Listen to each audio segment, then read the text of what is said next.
No, is it showing up in your audio? Oh, wait, you didn't do I'm a not- test recording. Dude, I'm not recording anything right now. We're live, by the way. Good. Hi, everyone. Good. Hi. The internet can know how much I hate them. Wow, fuck, dude. Jeez, dark. Yeah. Welcome to bonus content. I'm Alex. Scott's here. Sorry. You're a liar. I feel like you just confirmed presence at the very least. Tony's here. Hey. Danny Juarez is here. I'm here. Hi. I just think- retweeted out they decided to have a donut as a guest today. You're like my favorite donut though, Danny. What flavor donut would I be? That's the real question. Well, all right. Here's the deal. If you're my favorite donut, you have to be like just the chocolate frosted with rainbow sprinkles on it. Exactly. That's all I needed. That's the best donut. Yeah. Full stop. Do you ever see those people that get like the chocolate glazed donut? You're like, I can't trust these people. Yeah. The people I can't trust is powdered donut people because I'm like, listen, dog. People have choked and died on that powdered before. I mean, like I can eat like the mini powdered donuts that you get in the box. Why would you get those? What's up? Like you get them, eat a couple, Cinnamon powdered donuts are good. and then you like fucking cough and it just comes out like Yeah, dust. you like. You gotta get the vanilla donut or like just a regular ass Are you donut. stuffing like 5 of them in? Are you playing Chubby Bunny with powdered donut? Like, what are you doing? Are you playing Chubby Bunny with powdered donuts? Trophy corner. Nobishin's not here Is tonight, that your life? Thank God. but I have to write down He titles. does not need this. Chubby Bunny Life. with powdered donuts. This is bonus content. Danny, you've now booked your trip to Maryland I have, yeah. in November. Yeah, it's for real going down. For You didn't think it was Extra gonna Life. happen. You Yeah. were the first to officially book, guaranteeing at least one person will be here. Here's Yeah, the it's not gonna be me. it's not Sleeping. Tony. Tony's gonna sleep the whole time. Tony, we're gonna come God, to the that would be whole time, such a dude. great change from like the usually it's me and Alex soldiering it at the end. Yeah, it's just Tony and I, but like we're both super fucked. Like Yeah. we're real Yeah. fucked. Tony just left at the end of last year. He just is like, I'm gonna go home. Last It's 3 'cause, like- hours, I'm done. Well, I didn't go to sleep. I know. You said I'm gonna go home and watch the end of the stream. I'm like, why don't you just stay here? And you're like, I'm done. Well, it was mostly because like it was at the point where like you and I had spent 20 hours on the same couch playing random video games. And Somebody I had was to hold down the like, stream. Yeah, I know, I agree, and I'm totally happy with that. But then I was like, I want to go play some regular games now. Mhm. And then actually, Greg broke your wall. So Yeah, it's true. Greg destroyed that's an right. I have good news for you, Alex. Yeah, the low power on your Yeah. PC. Kind of. Yeah, okay, go. Okay. Yeah, it's power supply, platinum. So, let's see. I think with our laptop, the other computer that I was using had one of the lower grade ones. Pretty sure it was copper, Mhm. and essentially it's half the power usage. That's good. Yeah. Okay. And I have system controls, so I can even lower that further. Good. My concern about it is because we don't have we're not gonna have enough TVs obviously. Like I'm gonna be like jacked in with my PSVR ready to go. I'm afraid of like us playing games together and like I have it and then on camera everyone's gonna see you guys just fucking with me because I can't see you guys. I mean, like, ideally, this is our perfect world scenario. Yeah. Ideally, it's all of us wearing VR helmets in the same room together physically, but not looking at each other at all. we're all watching the same movie in different VR headsets. We're all watching the same VR porn gangbang from different men's perspectives. Oh my god. So here I'm gonna lay down some queries on you, Danny. And Can't we just play VR Smash together? if only we could. We're gonna VR. That's what they Smash call together. it, VR Smash. I want to know your solutions, Danny. Okay. So you're not worried about your TV. You're set. You can jack into the Matrix and you'll be Exactly. cool. And you can play any game on PSVR. It's just projecting Well, like kind a of. TV. Yeah. That's the other thing. We're gonna have to We're gonna have to set this place up so that what happened with whatever that happened does not happen The again. power, like I don't know if that I don't outlet know what happened. works. Alex and I were doing like Destiny or something. If we need to like, Do you know- wait, rent- like, still? rent generators, like I'll pitch in for generators and we'll put them like in the backyard and get some kind of extension cord. I haven't, Scott. Nothing has been plugged into that power outlet since November of last year. So there's like on the second floor of the house that I That's- live in. Yeah. I'm on the first floor, or I guess I'm on the basement floor, and it's the ground. Whatever. It like splits. There are two mini stairwells. Right. when you Whatever. walk There's in a the cool front door. fireplace. Like, It's a whatever. fireplace. Yeah. So upstairs from where I am now, there's like a dining room area, and it's open up into like a wide living room area. Hey, question: why are you the one always stuck doing your roommate's dishes? Because they're terrible people. Yes. No, I woke They're- up this I mean, morning and hey. Ethan had done the dishes. I was gonna say like For like the first time. they're nice people, but I feel like if you're people who like leaves your dishes for like your friends to do, then you're an asshole. I don't disagree with you. I just for me, it's like I come in and it's disgusting in the kitchen. And Yeah, I'm like, like the Snapchats you put, I'm like, Jesus Christ, Alex does How? not need to deal with that. how are you okay living in this house? I am not okay living. Like, the reason I clean the dishes is because I like to have a clean kitchen. Yeah, Like, my area down here is like a little bit dirty right now, but like by comparison to the areas, some other areas of the house, like it's like spotless. Yeah, that so upstairs, dining room area, and then like a living room area, which is a little bit bigger. And there's an outlet like in the dining room area that Greg, he had like a whole desk set up. Greg Blaney, who you've never spoken to, but I'm convinced is the same person as you. okay. Um, Am I lives gonna in- meet him? I don't think so. Oh, okay. I don't think he's gonna fly out. He lives in Florida now. Oh, okay. Yeah. He he has a PC now, and he had like a PC, a PS4, and he just blew out this outlet. I don't know what happened. Yeah, we were doing stuff. I reset all the fuses, save for the ones related directly to the computer we were streaming from, and nothing turned back on. So Yeah. maybe he actually just destroyed this outlet. Yeah. So yeah, back to the original point.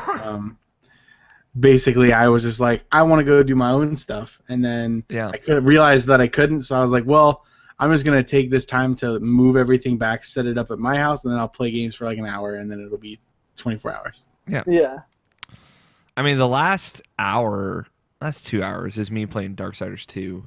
And like us just talking about raunchy ass shit. Oh yeah. Scott was not even on camera. Scott was like curled up under the couch over here, like under a desk, I think. I remember that. You know, he was like Between under straight the up couch on and the the floor. table. Yeah, and he On was the floor, He was and I was- speaking, but I don't know if he knew what he was saying. My thing is, if Jacob Bryant's there, He that is. whole He's gonna be 24 there. hours is going to be me and him consistently just being drunk and not belligerent, but keeping each other going for those 24 hours. And See, so like, I'll keep Wait, it off. here's the thing about Extra Life. Yeah, If you are at all intoxicated, you are going down. yeah, you're gonna go down at some point. That's You're like going down. You guys keep talking because Jacob and I are probably recording Resident Evil tonight after this podcast, and we keep talking about like him being wasted the whole time, but Yeah. like that's a task. We get drunk the night before. we get Right. The night before is a party. It's Yeah. fun. We all have fun. It's cool. Yeah, I'm sure with fucking 10 of us in the house, it's going to be wild. See, like I told both my roommates, I'm like, yeah, I might have like people like 7 people staying in our house for like 2 days, Mhm. and we're not gonna sleep for one of them. And they were like, I mean, like that's fine. I'm like, I'm just saying it might be better if you're just not here. So we can use your beds. No, No. No. I'll fight you. they're gonna cuddle up. Yeah. It's the thing. Like we have plenty of room for people to sleep, but I just like most of it's gonna be on the floor without any furniture. No, that's totally fine. Yeah. Me and Damien talked about it today, and I was like, I just need a blanket and a pillow. I was like, yeah, I'm pretty much just set with that too. so it's you and Damien coming, Yeah. and Jacob, and Yeah. Andrew, Oh yeah, Andrew. I forgot. and Barrett. Barrett. Uh, Jacob. I already Yeah, said and Jacob. don't worry. I'll It's Scott. I'll be there in the morning. That's Yeah. 5 people. Scott's just Yeah. gonna show up in the morning. Yeah. Will Evan finally bring the Chick-fil-A? Will Evan Dude. even be there? And then Jacob and Jarrett and Nabishan. Oh, and Jarrett. Yeah, and Nabishan's coming up. So Yeah. you said Jacob twice. I'll be Oh, there. did I? I'm sorry. So that's 7 people, like not including myself, Tony, and Scott, Yeah. which brings us Yeah. up to 10. 10. And then Yeah. we have our Pennsylvania crew, Which is Troll, Plank, Troll, Plank Fan, and Justin. and Justin, right? That's 13. Whew. Yeah. That's everyone, right? This is gonna be. Yeah. The This is funny gonna part, be me and you, Alex, playing Destiny. the funny part is we talk Wise about wine. it, and then our other friends here are like, "Oh, can we Overwatch talk?" this year. It's just like, no, it's so full. It's like the saying of like, I'd love for Trevor to come. Would love Trevor to come. If He Trevor might- said he was coming, I would not let you say no to that. Trevor's like, because like Trevor's like my blood brother. If he said like, I will pay the $400, I'm gonna fly out. That's fine. Trevor Starkey is always welcome in my house. I'm gonna put that on the record out loud in bonus content right now. If he's watching this, He's not. He not. specifically said that he wasn't. he's like, I'm off to family dinner. Thank We'll watch God, it because later. I'll get a text message later tonight saying like, so I hear I was listening to bonus content. No, but like I would I like Cameron Abbott was looking at a ticket and it's like $400 and some odd dollars. I'm like, yeah, no, I'm not gonna ask Trevor to, and Trevor lives in the same area. I'm like, I'm not gonna ask Trevor to fucking Yeah. that. That's crazy. Well, that seems like I told Damien, like, I was like, hey, get connected with Barrett because you both live in San Francisco, so you both can fly out together and it'd be easier. Yeah, Yeah. and then you'd have a travel buddy, and then I don't have to go to the airport back and forth Yeah. 50,000 times. I mean, that'll be a shared thing. I didn't realize how long the flight was because I was like, oh, I'll do it. I'll come in Thursday to make things easier. And then I looked at it, I was like, oh shit, it comes in Thursday night. Like I leave Thursday night, but then I would be coming in Friday morning. So it's like leave at like 11 p.m. and get in at like 8 a.m. Or is that when you're coming in? Because you haven't sent me your flight itinerary Yeah. yet. Yeah, I'll send it to you. Yeah, so like that's what 13 people plus my roommate, Ethan. Yeah. Not my brother. Plus Gus. I mean, Yeah, I'll he's do- like 6 people himself. I literally cannot wait to see Gus and pet him. He's huge. Gus is the best cat. Dude, listen, I got reconnected with my sister's cat. I sent you the picture of it, Gatos. I love that cat. cats It's are cool. dying. It's dying slowly though. I'm trying to think. Like, yeah, that's gonna be crazy. That's gonna be a nightmare. I I love feel that. like Go ahead. I feel like because we have so many support from other best friends within the community that like it's gonna be a pretty big like turnout of people watching, I hope so. or I like a mean, good amount at least. we've got different people from different things kind of Yeah. coming there, so fans of those things will kind of show up. I think it's gonna be fun. It's weird because Rational Passions podcast episode 300 is the week before. Damn. That's going to be a thing. It's gonna be a crazy couple of weeks, which means Nabishan probably won't be able to come up for 300, but he's planning on coming up for Extra Life. Yeah. But regardless, we're gonna have a lot of fun. Yeah. I'm excited. I'm trying to figure out where people are gonna sleep. I know. That and I was like, what are we gonna play? Like, I get Destiny's on the list, and I told Damon, I was like, hey, we're gonna have to buy Destiny again, and re-download it on our PS4s. Just wait for the Yep. Rise of Iron disc Yeah. to come out. So, Yeah, because it'll probably come with everything anyway. Yeah. But I really enjoyed doing the King's Fall raid for the first Yeah, time. that was a good time. On stream in Extra Life, like with the group that I play Destiny with. Yeah. It was Tony and me, and then Sean Pitts and Cameron Abbott, and then one of Sean's friends, and someone who watched like all of my Yeah. Destiny streams leading up to that. So it was a good group of people. Yeah. Dude, so, but yeah. now you got a better group. You got me and Damon. We'll carry you, dog. I don't Yeah, need to be and carried then- anymore. I know. Yeah, Alex is like, bitch, I And got then my maybe I raid can skills. sub in for Tony again. Yeah, Scott and I played the King's Fall raid together at a later date. That was fun. Mm. We had a good time. Yeah, that's gonna be fun. I just wanted to talk about it because now it's booked. It's a real thing because That's Danny's real gonna be It's there. a real thing because like weeks ago I just randomly said Danny's coming to Extra Life and then decided that I wasn't lying. And then Danny came up to me in San Francisco and said, "Yo, I would love to invade your home for like a weekend. I'll And sleep now in it's your Extra Life. bed with you." I don't think it came off that creepy. Oh, you don't think that, do you? Huh? Listen, that whole time in San Francisco was like just one like 5 days of me just drinking. Like it was going uphill for a little bit, and then it just went straight down towards the end. And I felt real shitty. Yeah, it was an adventure though. Yeah, I think I feel like I said a lot of dumb shit. Probably. I feel like Definitely. that's your daily life though. Yeah, you gotta. We have to Well, make a like- list of things Danny's not alled to say out loud during Yeah. a 24-hour okay, live listen, stream. I'm not gonna bring this up, but yes, I know. Okay. The funny part is, I talked to like my roommates that live here. I was like, dude, all my friends like from Kind of Funny and like San Francisco, like they all think like I'm this crazy party alcoholic. But if they came here and visited, like they'll see that I just sit home all day and I don't even really drink. Danny, I watch your Snap stories and all you do is go out and drink and get wasted. And like get on Not weird all the time, bicycle though. bars. It's like every night though. Not every night. There's a different story of like, woo, and then you're doing like, still don't know what this is. What is this? It's in front of my face. What does that mean? It's like, what's up, dude? What's up, dude? How does this mean was What's Okay, up? Listen, I will send you the Vine later, and you'll understand. Danny, is this like the 1 year difference between our ages? Is this it? Is it this? Yeah. I think that's what it is. Pretty much. It's just you holding a peace sign over your face. Yeah. I'm excited. Mhm. It's gonna be fun. Last Extra Life was the best Extra Life we've ever had, I think, as far No. as fun. Yeah, I think it was pretty This good. is gonna be the best Extra Life of fun. Here are two more concerns for you. Okay. Heat. It's a lot of people. It's gonna get That's fine. sweaty. Yeah. We're I'm not gonna all bring gonna- I'll probably bring in my tower fan. Yeah, I might actually bring a minifan too. we're not all gonna be able to be in the same room at the same time. No. Obviously, we're gonna have to cycle people in and out for the stream. All right, I'm bunking with Danny the entire time.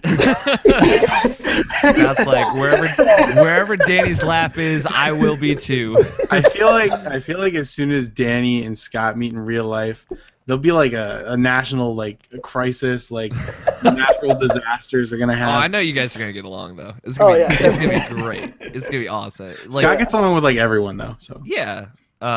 Like I'll say of Kind of Funny Live, like the parents of people I was excited to meet. Nothing could have prepared me for the Danny Juarez, Jacob Bryant duology. Dude, I didn't. As I didn't soon know- as they met, like it was like love. I was like, they like looked like Jacob looked the 17 feet down because he's a giant down into Danny's eyes, and Danny looked up at him like senpai. Daddy. Daddy. And Jacob looked at him and was like, Danny. And then he said, "Hey, you want to go to the liquor store and go buy some alcohol?" You were like, you really are real. It was that and how Jacob and Barrett hit it off. Yeah. That was Oh. really. It was very heartwarming for me because I Yeah. love Jacob so much, and he had never been to an event like that before. Not really. He'd Yeah, been to he PAX told me before, but like not with that specific group of people. And yeah, that was a lot. Of Yeah, because he was telling me he's like, I'm not really active in the Facebook group or on the Twitch chat, so I don't really talk to a lot of the like fans or best friends. Yeah. So then like he told me like he had a great time that weekend, like meeting everybody and talking to people and like getting Twitter followers.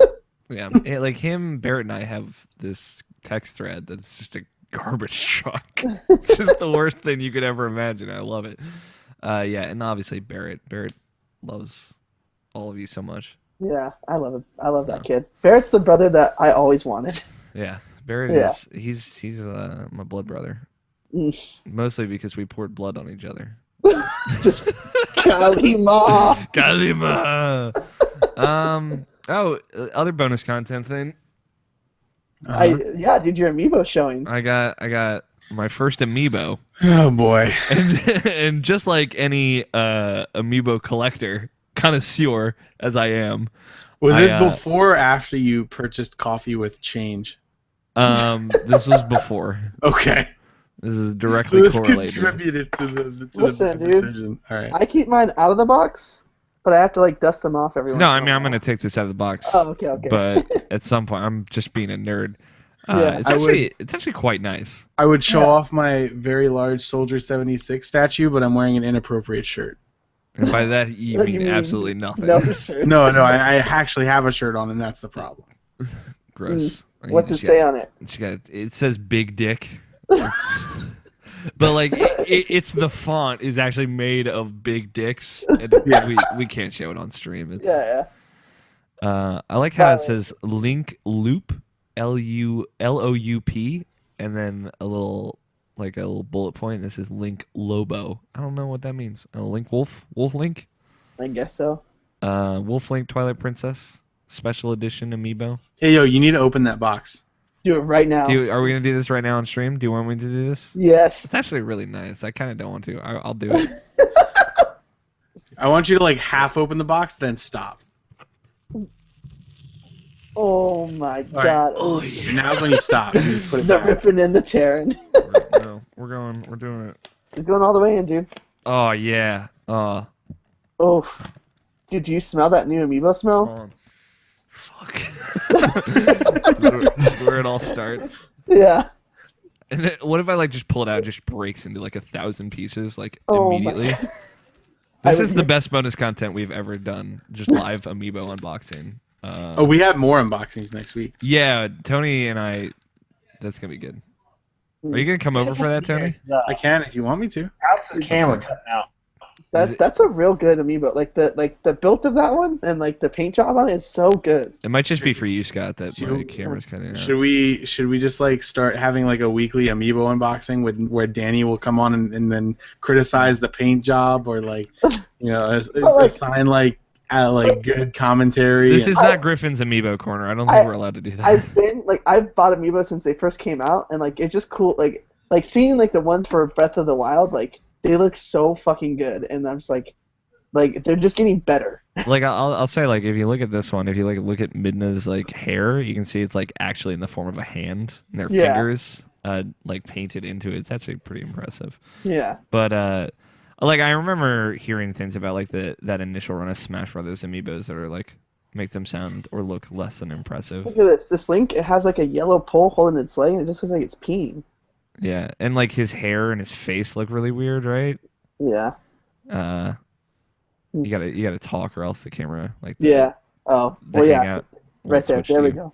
There you go. Bonus content, people. Yeah, that's what Hey. this is the grossest bonus content we've ever had. I'm sure like Nobishin somewhere is gonna watch this and he's gonna be like, "This is Andrew Taylor live tweeting right now. I'm watching this in a room full of girls while Alex unboxes his first amiibo. They have no idea what's going on." You tell Alex, tell those listen. girls that they just saw what life looks like when it's Listen, born. put that one in your mouth, and I'll put this one in my mouth right now. This What? is not Griffin's amiibo corner. I told you that. I just want to see it in your mouth, and I'll put this Mario in my mouth. Look at him. Jesus. All right. Can we moving- start the show? No, we're doing. This is happening. Is it going in yet? Put it in. Oh. Oh my god, Danny, you would like deep throated that thing. What is happening right now? Danny, he looked like he was about to like do the upper punch to your. Oh. All right, stop, Danny, Alright, stop. I'm Danny, go back, turn back. I'm gonna throw up. Why is this a real thing? We need to start charging for bonus content. If we ever go on Patreon, which we won't, gold. this is what we're gonna start charging money for. Alex is like, we're not doing Patreon. This con, we're going to be like, this is the secret Patreon. Yeah, this is where the money's at. This is bonus content after dark. There. So people, if you just join in, you can see like through the little hole over here. You can see Wolf Link just kind of staring at the camera. Anything else bonus content? That was actually great. I love Yeah. this.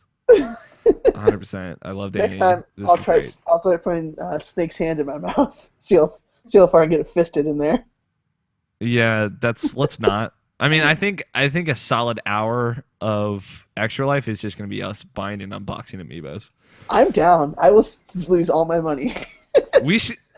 Danny and I like briefly talked about like the fuck Danny wheel Yeah. of like terrible things we'll do when we hit certain goal thresholds, but I think we should look into stuff like that a little bit more this year. Can one of them be let Ethan pierce Danny? Oh my god. I would be. Well, if he's gonna do it, like I'd want him to re-pierce my septum. So like I'm into that. My roommate is a piercer in a tattoo shop. Like he's Okay. an actual like. We don't have certifications in Maryland. He got one when he was living in California, but his full-time job is a piercer in a One of the tattoo shop. goals- So yes, I will let him tattoo Alex owns this ass. he's not a tattoo artist, Oh, okay. so he will not do We that. actually went over this rather recently. Yeah. But no, he will not do that. But he could point you in the direction of a shop that could. No, it'd have to be on stream. That's the thing. No, that would not happen. I would not let that happen in my home. What's really going to happen is we're just like the rest of the wheel is going to be like it's going to be one of them. Danny gets pierced by Ethan. The entire rest of them is Danny takes off his hat. I mean, I'm down to also eat like ghost peppers and see how long that can last. That's fair. Okay.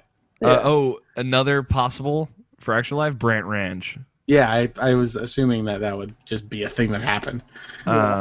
We talked about it last week. 15 of us. 15 of us and Gus. Oh my gosh. So 21. Ghost of us. pepper. Hold on. We're one-upping the ghost pepper. The Wait, maximum reward is ghost pepper towerfall. Oh my Oh god. God. We have to complete a round of. We have to eat a ghost pepper, then four of us have to eat a ghost pepper, and then we have to complete a full match of towerfall. And whoever wins, it gets milk. No, Yeah. whoever wins eats another pepper. No. You want to lose. Whoever wins gets milk. You just keep going. This is actually a great idea, Scott. Yeah, no, we'll like I want to start an actual like pre-production kind of like meeting for ideas like stuff like that. Yeah. And I should start a Google Doc and we should Yeah. start writing these things down. Well, I think games and then what we're gonna do for the Deny milestone. people milk, then let's drop it to habanero. Yeah, that's fine. No. That's- Let's go all the way. Let's get Trinidad's the hottest pepper. No, let's no Carolina Reapers, no Trinidads, No Nothing. flashbang. no flashbang, nothing with any kind of like nickname that is also the name of a military grade weapon. Okay. How do we feel about starting the real show now? I can talk about video games. Yeah, Yeah, me too. let's do I that. got a mini game story. Dude, you got a new PC. I want to hear all about it. All right, I want to hear about Scott and his graphics with like 3 X's. He popped that bad boy in like 3 hours before the podcast, so I assume he just finished installing drivers. No, the drivers, because of this computer being pretty much one of the best home computers you can buy without going server. Uh-huh. No, that only took like 15 minutes. Good. And it was only at 15 minutes because one of the extra utilities that wasn't even important just wasn't working. And I had to undo that installation mid-installation. Do you feel comfortable saying the price of your total rig on stream? Yes, although it's not complete. Okay. The price, everything, which is also going to include a monitor, is going to be about $2,200. Okay. Whew. Without the monitor, it's $1,600. Yeah. That's not so bad. That's a pricey monitor. Yeah, they get a good one, man. Yeah. If you have it's like there's no reason for me to get another monitor if it's not in that price range, Are you gonna- unless it goes like half price sale. The whole point of having the good stuff in the computer is like completely worthless for the most part if you don't have a good enough monitor for it. Yeah, I mean like Yeah. it's just I'm not. Is it a 4K monitor? It's going to have to be at this point. Yeah, I mean Because like here's the other thing about monitors and most of the stuff that I put in the computer. Mhm. If you're going to build a computer, right now is the time to do it. Yeah. You have a good about 6 months before things start changing up again. How many teraflops do you have? Yeah. Can you give me a teraflop count? Yeah. No. Sorry, I'm still convinced Scorpio's teraflops got aren't like real. 12. It's got 6 teraflops. Could you 6? get your shit together, Danny? I'm sorry, I fell asleep at that point. Fuck you. None of the readings I get show teraflops All right, proper, so I'm going to assume that they're not exactly that. Let's start recording, and then we'll. Oh wait, that means I have to. Yeah, you have to do God something. damn it. Ooh. Yeah. Oh, I've just I been know, it's recording the whole time, worse. so Danny, Oh, you've been whoops. on this show before. I know. I panicked. I'm gonna do a countdown from 5 to 1. But I already started. On 1, you hit the record button, and then at the end of it, when I say you can stop recording now, after we do titles, you stop recording, and then you save it, and then you send it to me. I know, dude. Okay. You don't have to Okay. yell at me, Jesus. I'm not yelling. I'm just disappointed. He's also That's the worst thing to hear. That's gonna be the end of Extra Life. What did Yeah. you say, Scott? He's also not Jesus, okay? Fair enough. Jesus Christ. Jesus Christ. Jesus All right, Christ. you guys ready? Yeah. Ready. On 1, 5, 4, 3, 2, 1. Did you hit it on 1, Danny? Yes, I hit it on 1. Good. I forgot to say that part, so. Guess what else I hit on one? Oh my god. Do I want to know? It sounded very provocative. Well, I mean, it's not. I'd say it's pretty much the opposite of. But while bonus content was happening, Dark Souls 3 also finished, and I'm just really curious about, before the Performance of show that? starts, how high I can run this. I Mm. mean, probably max all things. Oh, yeah, Sure. max all things. You're max all things for the next 2 years, probably easily. 2 years at 60% power. 3 years if I go ahead and push that to 100. God damn, Scott over here. I'm very curious. I'm like excited to. We should do like maybe like a live stream or something from that computer just to have some fun. Yeah, I'm sure it'd be real Oh nice. yeah, it would run everything perfectly. Yeah, I know. It's cool. Like you got a fucking legit monster. Yep. Uh, For a good. Danny, what the fuck tweet is this?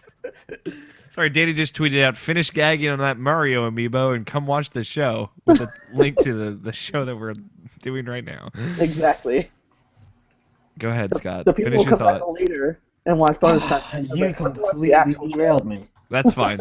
Let's I'd start. like. What we were talking about something about Extra Life at this point. I don't know. It's happening. I don't know either. Go on. Let's just start the Go on. fucking podcast. Is everybody situated? Yes. You Yes. comfortable? Yeah. No, Oh, yeah. No, I have nothing for news. Good. Next We don't week is need it. Irrational Passion's 6th birthday. Yeah.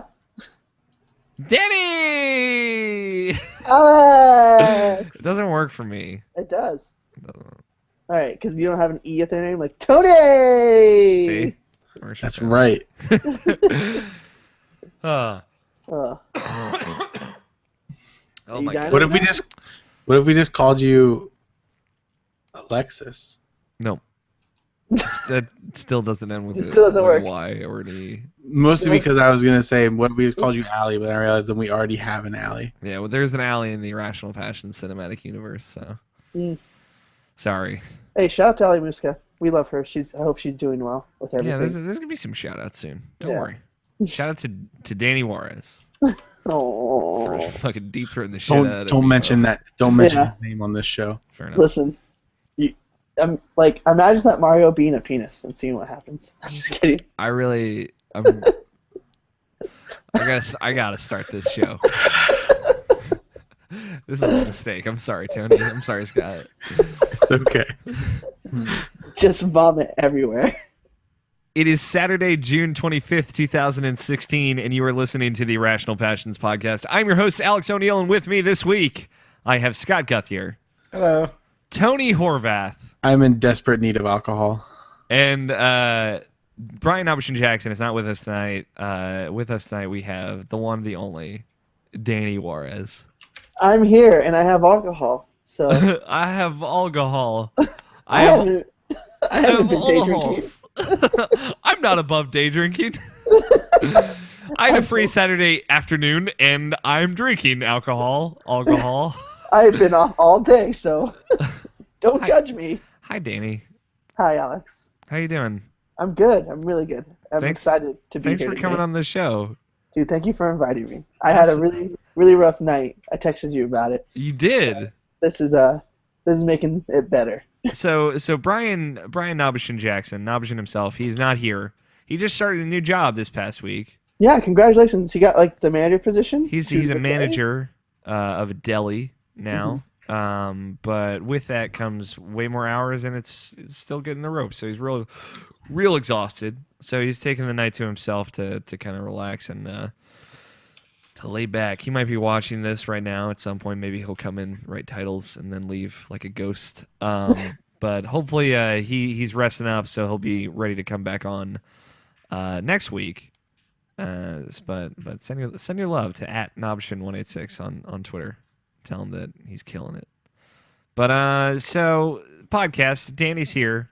Yeah. I'm here. Showing up on short notice because I continue to be like the worst and not like, Danny, would you formally like to come on our show?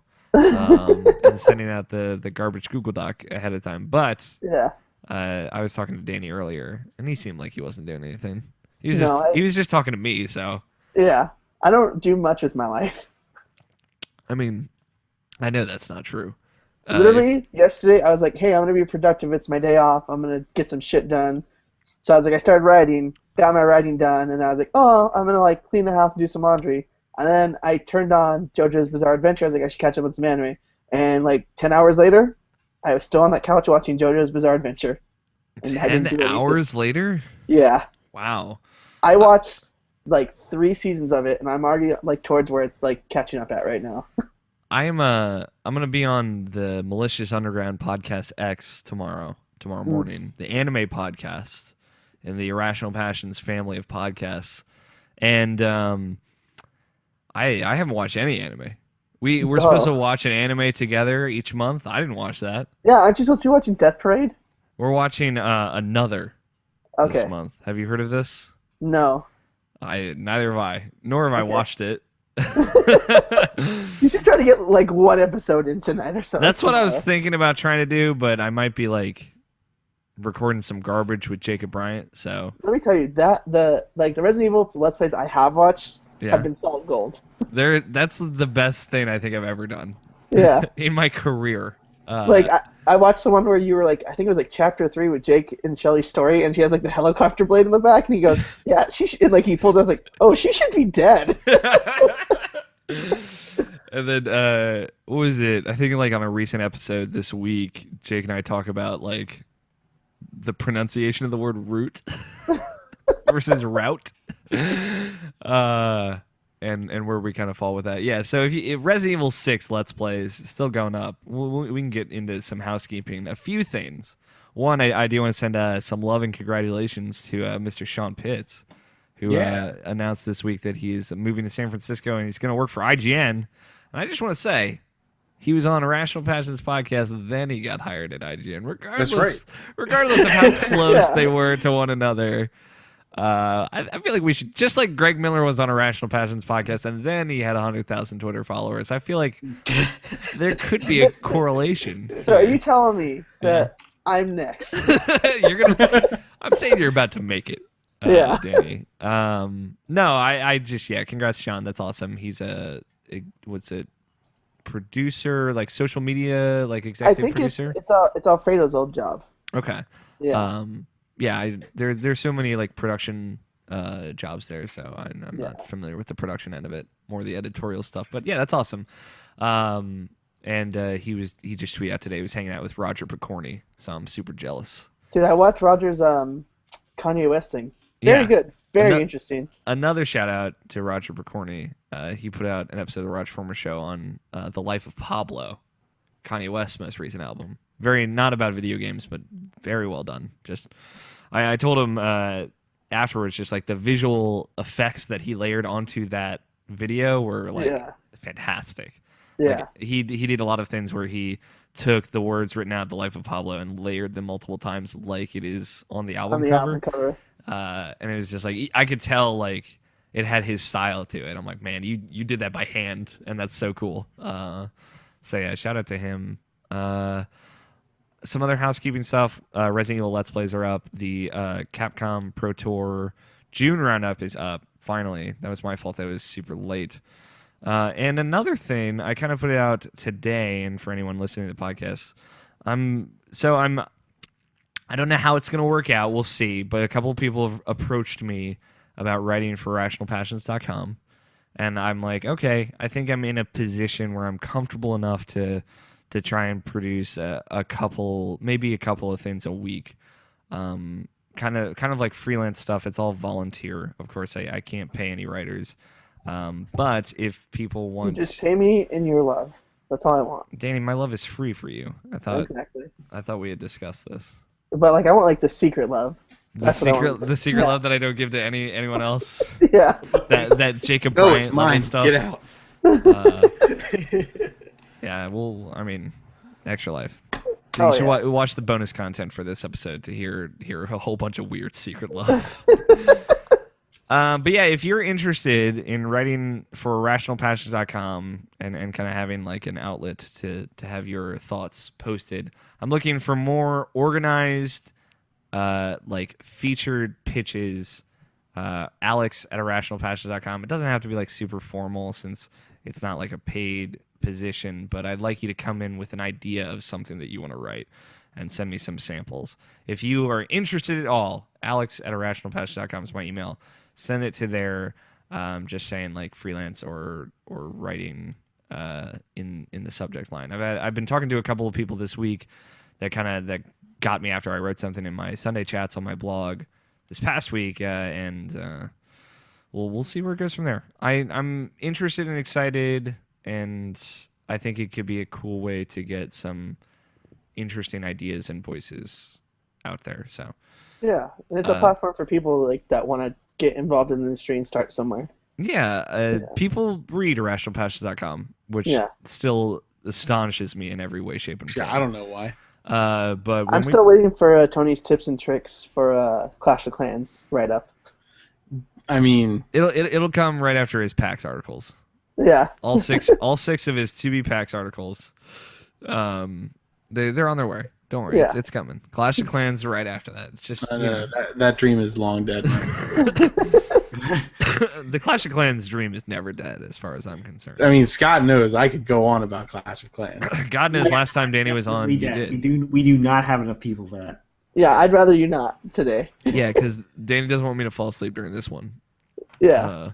Alex seems awake, ready to go. I am significantly more awake. All right, well, Danny's on the show again. I know it's time. No. Let's talk about war weight, guys. Oh man, Jesus.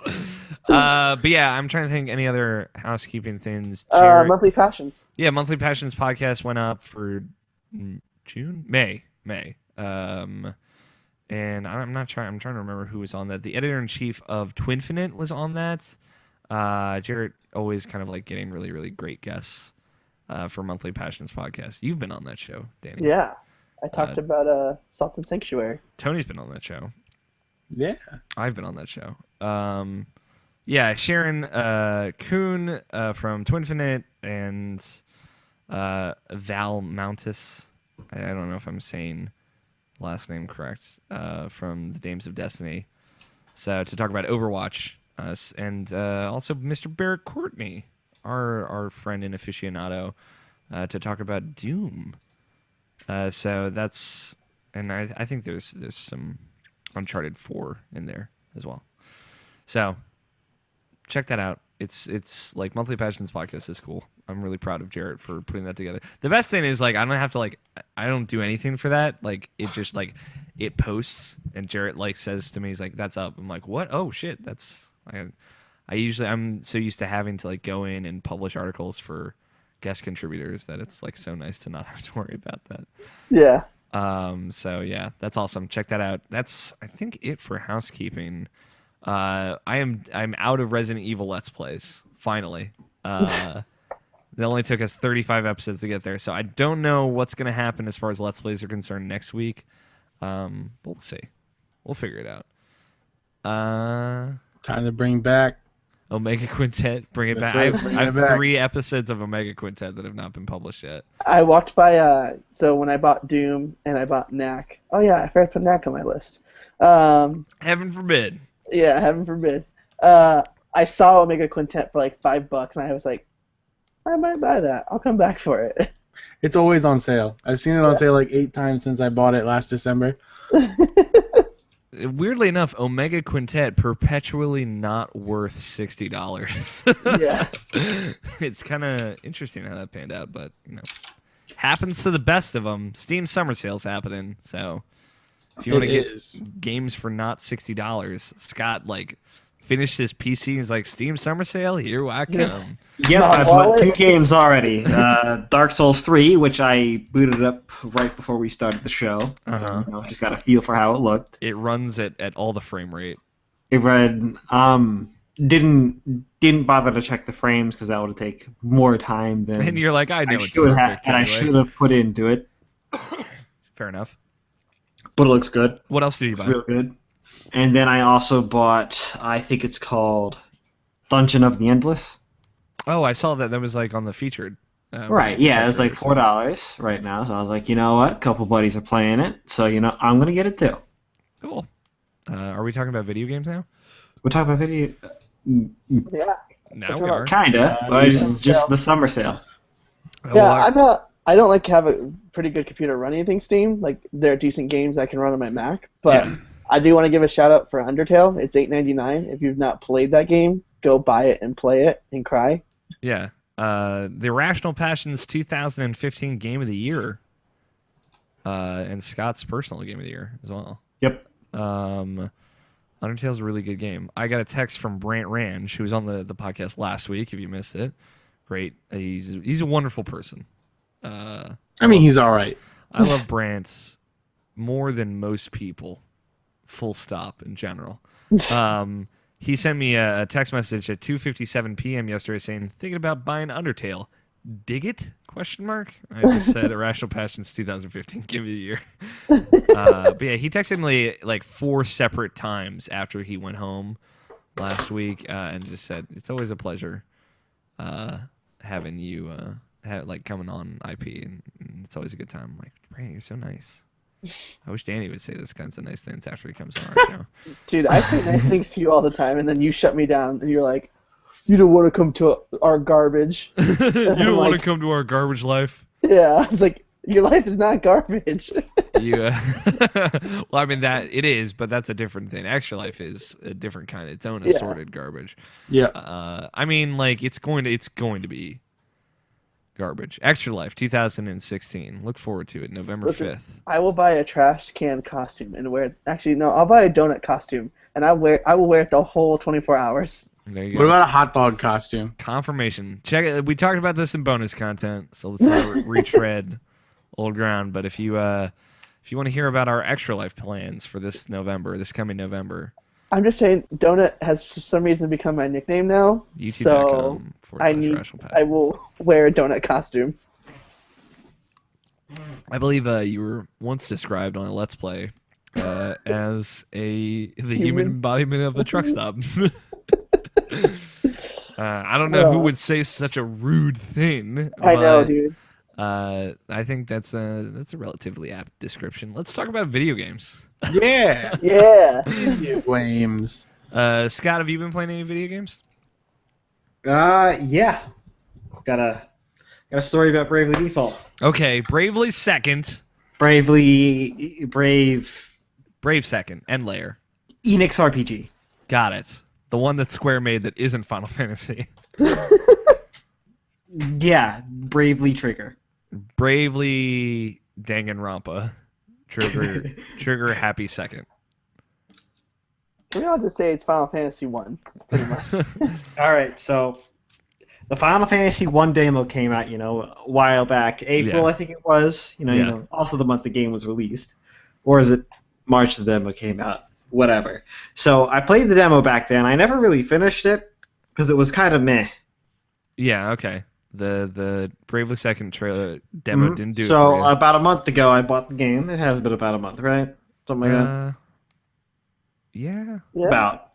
And what ended up happening is I went through a bit of a trouble on the install process. Okay. So, Did you buy it digitally? yes. And- So what ended up happening is it, I was it didn't say it was the demo, but I was still playing the demo. So I went up and I ended up finishing the demo, and it went all the way through, and I was like, wait, what? Okay. So I opened up the eShop because I hadn't done so since the fuck up because I didn't know that it happened, and then the download just resumes. Okay. I'm like, what? So How? you're living in a nightmare world. Yeah. This So is I purgatory. was doing all that. So and then I start getting into the actual game, Uh-huh. which is much better. Okay. It has Doesn't a suck. much better start, much better everything. You Okay. get it's the game's the storyline of the demo isn't bad. It's pretty good. Okay. The problem with it is, I'm gonna say, unfortunately, the main game's opening hinges on it a little bit. Hinges on you playing that at least part of the way through. And it was just a series of obtuse fetch quests. Hmm. Like, okay, Okay. so just hear this one out. We're One of listening. the quests that you had to do was to find the chef's apron. Okay. So if he loses his apron, Is where, this code where for should- sex toy? Like just No. you just tell me right up front. No, it is an arbitrary clothing item Got it. that you That don't a actually chef get to see or wears. wear. So where would you expect it to be if you're in town? At the diner? Or you're somewhere in town, right? Okay. Okay. No, it's somewhere in the desert, and you get it off of a random battle. Did he wait? And I got it off of a couple of bats. Did he was he like, yeah, I was in the desert No, as you no, do no, as no. a chef. He just happened to lose his apron and he can't find it. Great. So it's just And a some, couple of bats had it in the desert. so it's like just some bullshit. Actually, just go here, do this. Yes, Okay. it is the most bullshit of the bullshit for a bunch of the quests that you have to do. The actual story is fairly interesting. Of course, I'm not going to tell you anything about it. Yeah, Hmm. of course. We got to save that for the game of the year show. That's gonna be where it gets real. Also, no, I'm not going to tell you this either. Okay, fair enough. Hey, I will say that you will have to play the first one if you want to go in right on the second one. I lost all of my my 3DS games on an airplane, so Really? the dream's dead. Yeah, flying back from Kind of Funny Live 1, I lost. I had my Persona Q 3DS case, had all of my cartridge video games in it, except for The Legend of Zelda: A Link Between Worlds. Mhm. And I left it on the airplane. It's gone forever. Dang. This is including a physical copy of Persona Q that I had 84 hours in and was just before the final boss. Oh my You can god. still borrow mine, dude. Yeah, I'd have to play through the whole game Or again. game Yeah, again. I mean, yeah. Whew. Are you trying to tell me that your Persona is not your favorite game? Persona Q is not the best Persona game. Yeah, it's more of an Etrian Odyssey game. I think it's a great game, but I don't know if I could put another 84 hours into it. Yeah. It's like when you die and you lose 20 hours of progress in an old school JRPG because you didn't save because Yes. you're stupid, and then it's just heartbreaking because you've done it before and you didn't necessarily deserve to lose all that progress. See that happened to me with Valkyria Chronicles. I got all the way to chapter 14 and then I thought it was auto saving. Nope. And I went to Doesn't go boot know it up, how. and I went to go boot it back up like a couple weeks ago, and then I was like chapter 2 and I was like, what the fuck happened? Yeah. And I played through all of it again. Yeah, I'm sorry. Did you finish it at any point though? Yeah, I did. Okay. Was this with the remaster or With the original? remaster. Oh, okay. Yeah. I'm That game's sorry. real That's good. that's an open wound then. Yeah, yeah. Rough. It hurt me real deep, and then I was like, you know what? I'm off today. I'm gonna spend 24 hours just beating this. It's a great game though. Oh, it's such a good game. Last mission's kind of dumb, but Mm. uh, The story's wonderful though. yeah, story's great. Yeah. Did you play any PC games, Scott? Any PC games? Yeah, I'm just curious. Uh, For people just catching up, just tuning in. just a bunch of Overwatch. Scott finished his PC. Yep. Everything's together except for the monitor. I launched Dark Souls pre-show to see how it looked. Looks good. That's about it. Got that 1080 NVIDIA 1080. Is it NVIDIA? I Yep. assume it's NVIDIA 1080. Literally the hottest graphics card you can own right now. Mm-hmm. Wait, did you get the Titan? Like the one that's like $1,000? No. No, it's a Oh. 1080. The Oh, Better okay. than they better than announced Titan. in May. It's better than the Titan. Oh, It's okay. Remember when they announced like the 1070? It's super affordable. It's about equivalent to 2 Titans. Okay. Yeah. But it's smaller, right? Way Yeah. smaller. Yeah. Okay. It's better on power. It's got that new infrastructure. It's cool. Yep. Scott is quite literally cutting edge. Well, Like if you're an edgy person, just watch out. just Just watch out. You're going to get cut. got edge get cut. Well, I hope much like it seems every week that we've primed you to play a bunch of video games now, Scott. Now go play some video games. Yeah, I'm gonna do it. Good. Tony, video games. Man, do you guys want to talk about The Witcher? Yeah. Yeah, actually, I want to hear about it. So last week I said that I played somewhere around 18 hours of The Witcher. Now I'm at 75. Can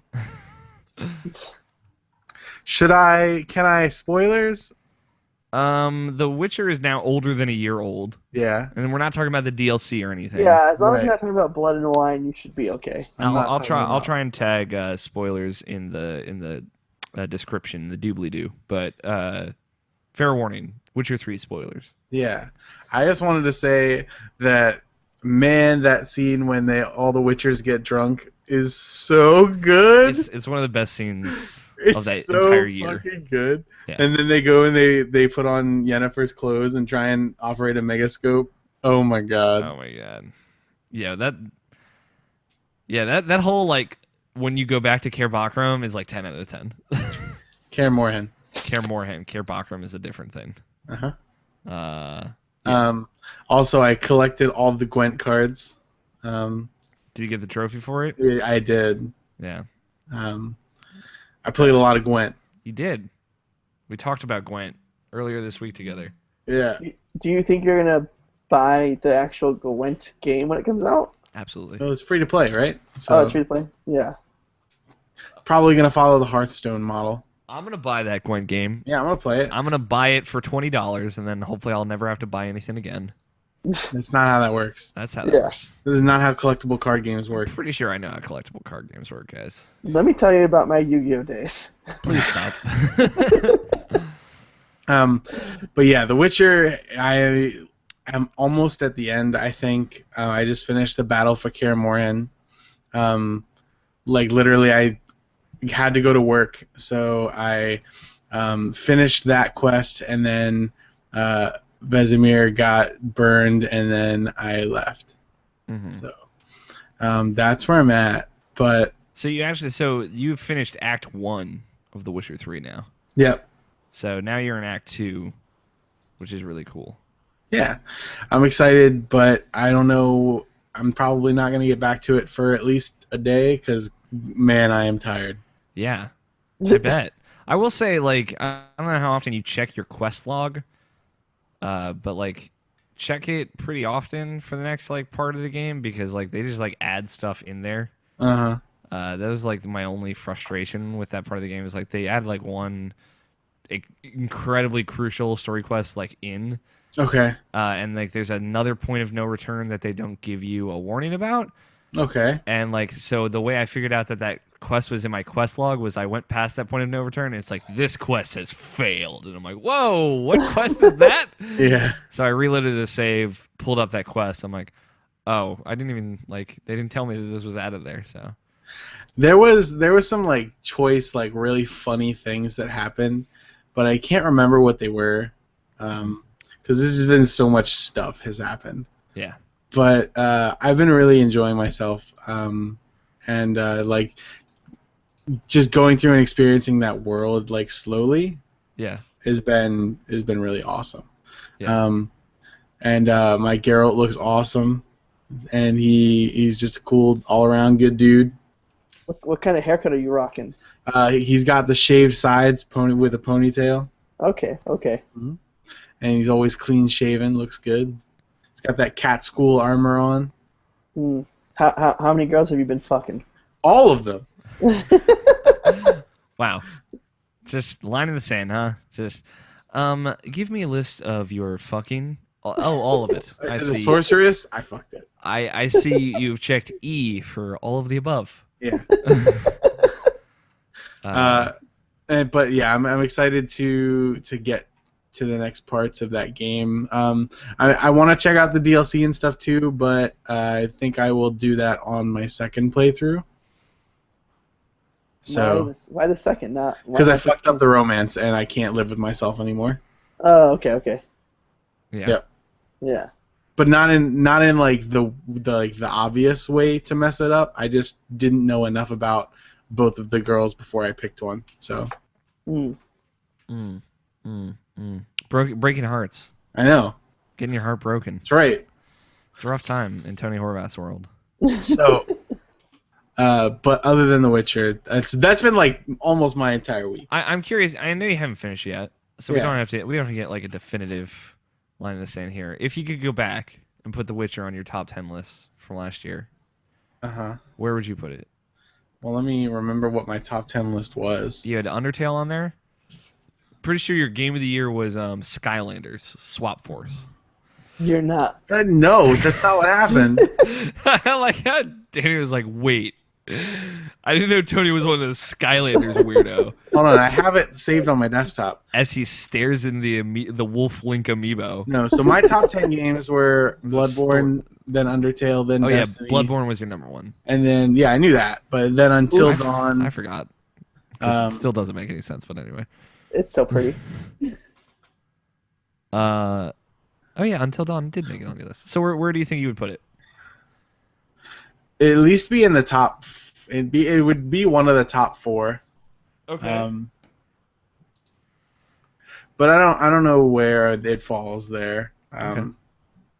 Yeah, I haven't finished the game yet, so That's high praise though.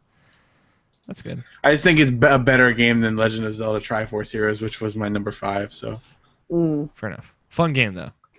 Fun Yeah. game if you have friends. Yeah. oh yeah, we had a lot of fun with it. We still need to kind of beat that game. Close the loop. Yeah. I regret nothing with that game though. No. I played like twice with like Callie Plaguey and Zach Ryan from IGN because they needed a third, and we did it over Skype. But like it's so all you're kind just of weird. you're just like gonna subtle humble brag there, huh? A little bit, yeah.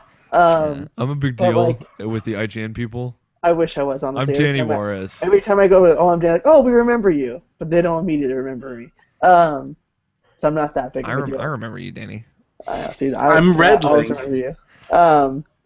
But you're, it was you're always my red link. all of our connections were like Wi-Fi was different, so like we call out commands, and I'm like, wait, what are you guys doing? I'm not even there yet. Why are you saying this? Yeah.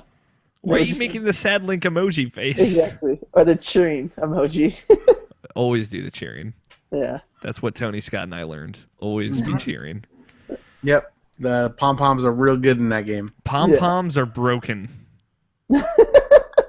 What else have you been playing, Tony? So I picked up this other game earlier in the week, and I've been so busy with The Witcher that I've like not had a lot of time to come back to it after the first time that I played it, and it's really like makes me sad. It's this game called the only good way to pronounce it's Valhalla. It's VA-11 Hall-A Cyberpunk bartender action. And man, this game it's really cool. It's like a visual novel set in a dystopian cyberpunk future, where you are a bartender who like just you're literally just a bartender and you talk to people who inhabit that world. So you get to learn about them, and it's kind of like a very long social link session of Persona with no breaks. No breaks are for the week anyway. Yeah. And it's really cool. Like they do a lot of neat stuff with like character development, and like you learn a lot more about all the characters than you expected to. And then on the side you make alcoholic beverages, so that's always nice. Yeah, I've seen a lot of cool features on that recently, and I was like, oh, I want to check that out. But I got confused because like I saw that come up, and then the same day the 2064 Read Only Memories was Citizens was like announced for like PS4 and Vita. And I was like, oh, they look exactly the same, and I thought they were the same game at first. Yeah, I think there has been some confusion. I feel like you're not the only one that's made that misconception. Yeah. But yeah, you told me about it earlier this week, Tony. It sounds really cool. It's just like straightforward. I guess, is there like a day over day like shift, because you said like you get money, like you get earnings for that day, and you can go like spend it on stuff. Whenever you sell like a drink to someone, they pay you for it, and at the end of the day you get like a cut of that. And like I said, I haven't had a lot of time to go back to it yet, but basically at the end of the day, then you have a chance to go and buy stuff for your apartment with that day's earnings, and then there's like a day that you have to have a specific amount of money in your account so you can afford rent and that kind of stuff. But it's been like, I think the first time you open the game, it gives you a notice. It's like, hey, this is not really an action game. You should probably just like go get a snack, get a drink, and just kick back and enjoy it. And I was like, I literally just did that, and I was like, okay, man, you know what's best for me. I'm gonna drink this drink and play this game, and I had a great time. So is this game like the new like Undertale, Stardew Valley sleeper hit? I don't think so. I think it's a really good game, but I don't think it does that. It's not that kind of game. It's not meant to be something like that. Okay. See, I keep telling myself like, I'm excited for like new releases this year and all the like IPs that like were announced last year, like kind of releasing soonish. Yeah. But I was like, I just really want like something like Undertale or Stardew Valley to like surprise me again this year. You know, like, it's not to say that the game is bad, or like it's just a different type of game. It's not a game that'll have like a gameplay loop for you to get into, like mostly like with Stardew Valley, but also kind of like in Undertale there is definitely, you know, a loop that you come back to of gameplay. In Valhalla, like all you're really doing is a mini game and then you're reading. It is basically a visual novel. Like I think a big thing, just to go off what you're saying, Danny, about like those games, like is like the indie creep, right? Like Undertale just kind of slips out in October, and then slowly someone like Scott will pick it up, and then he's like, oh, everyone needs to play this. Like, everyone needs to stop what they're doing and play this like right now, 'cause no one knows about this. Like, it creeps up on you. It just comes out of nowhere. I think that Valhalla does have that quality. But it hasn't. It's a different type of game. It's not like not everyone's going to be into playing that kind of game, and that's totally cool. Yeah, like not everyone was into playing Gone Home. Yeah, that kind of thing. Yeah, visual novels especially, I think, have a like kind of a harder uphill climb for that kind of stuff. Like, not everyone is going to be able to get into Danganronpa, even though Danganronpa is like astoundingly wonderful. Right. And I will say that the soundtrack for the game is incredible. Cool. I have found myself at like when I first started playing at like 4 a.m, just like unconsciously like bobbing my head along to this amazing music while I was like reading about this dude who was in the bar, and it was an experience. I have nothing but good things to say about that game. So. Cool. For sure. I'll have to check it out. You definitely have me interested. And I bet it runs on Mac too, Alex. I bet it does. Yeah, with your fan just going the whole time. My computer is not that bad. No, I'm just talking about my MacBook. Anytime I try to play certain games on it, it's just like, I'm like, okay, I get it. You're a jet. You're a jet engine. Yeah. Sorry, Scott used to have the same problem, but now he's got a beast. Yeah. Okay, yeah, there we go. I did a quick search of the letter V then A on Steam. It was Mm-hmm. the last thing on the list that popped up. That came out this week. Oh, cool. Yes, it did. Cool. How long is it, do you think? Um, I think I read a couple reviews, and there are people who were like, "I'm 10 hours in, and it's not, I don't know where the end is." Got it. So, So you don't think you finished it? You're kind of done with it? who, me? Yeah, you. No. Couldn't I be. am. I am totally like I've been really itching to like go back and like play more of it, but I've been trying to get through The Witcher because I've just been super into that and just haven't gotten to like when I first played the game, I was in a really good place to play that game. Like I was in a super like relaxed, like it was just super chill. I just wanted a really chill game, and I'm kind of waiting for that to happen again because I feel like that's the when I can enjoy that the best. Plus, I've just been really busy with The Witcher, so. Yeah.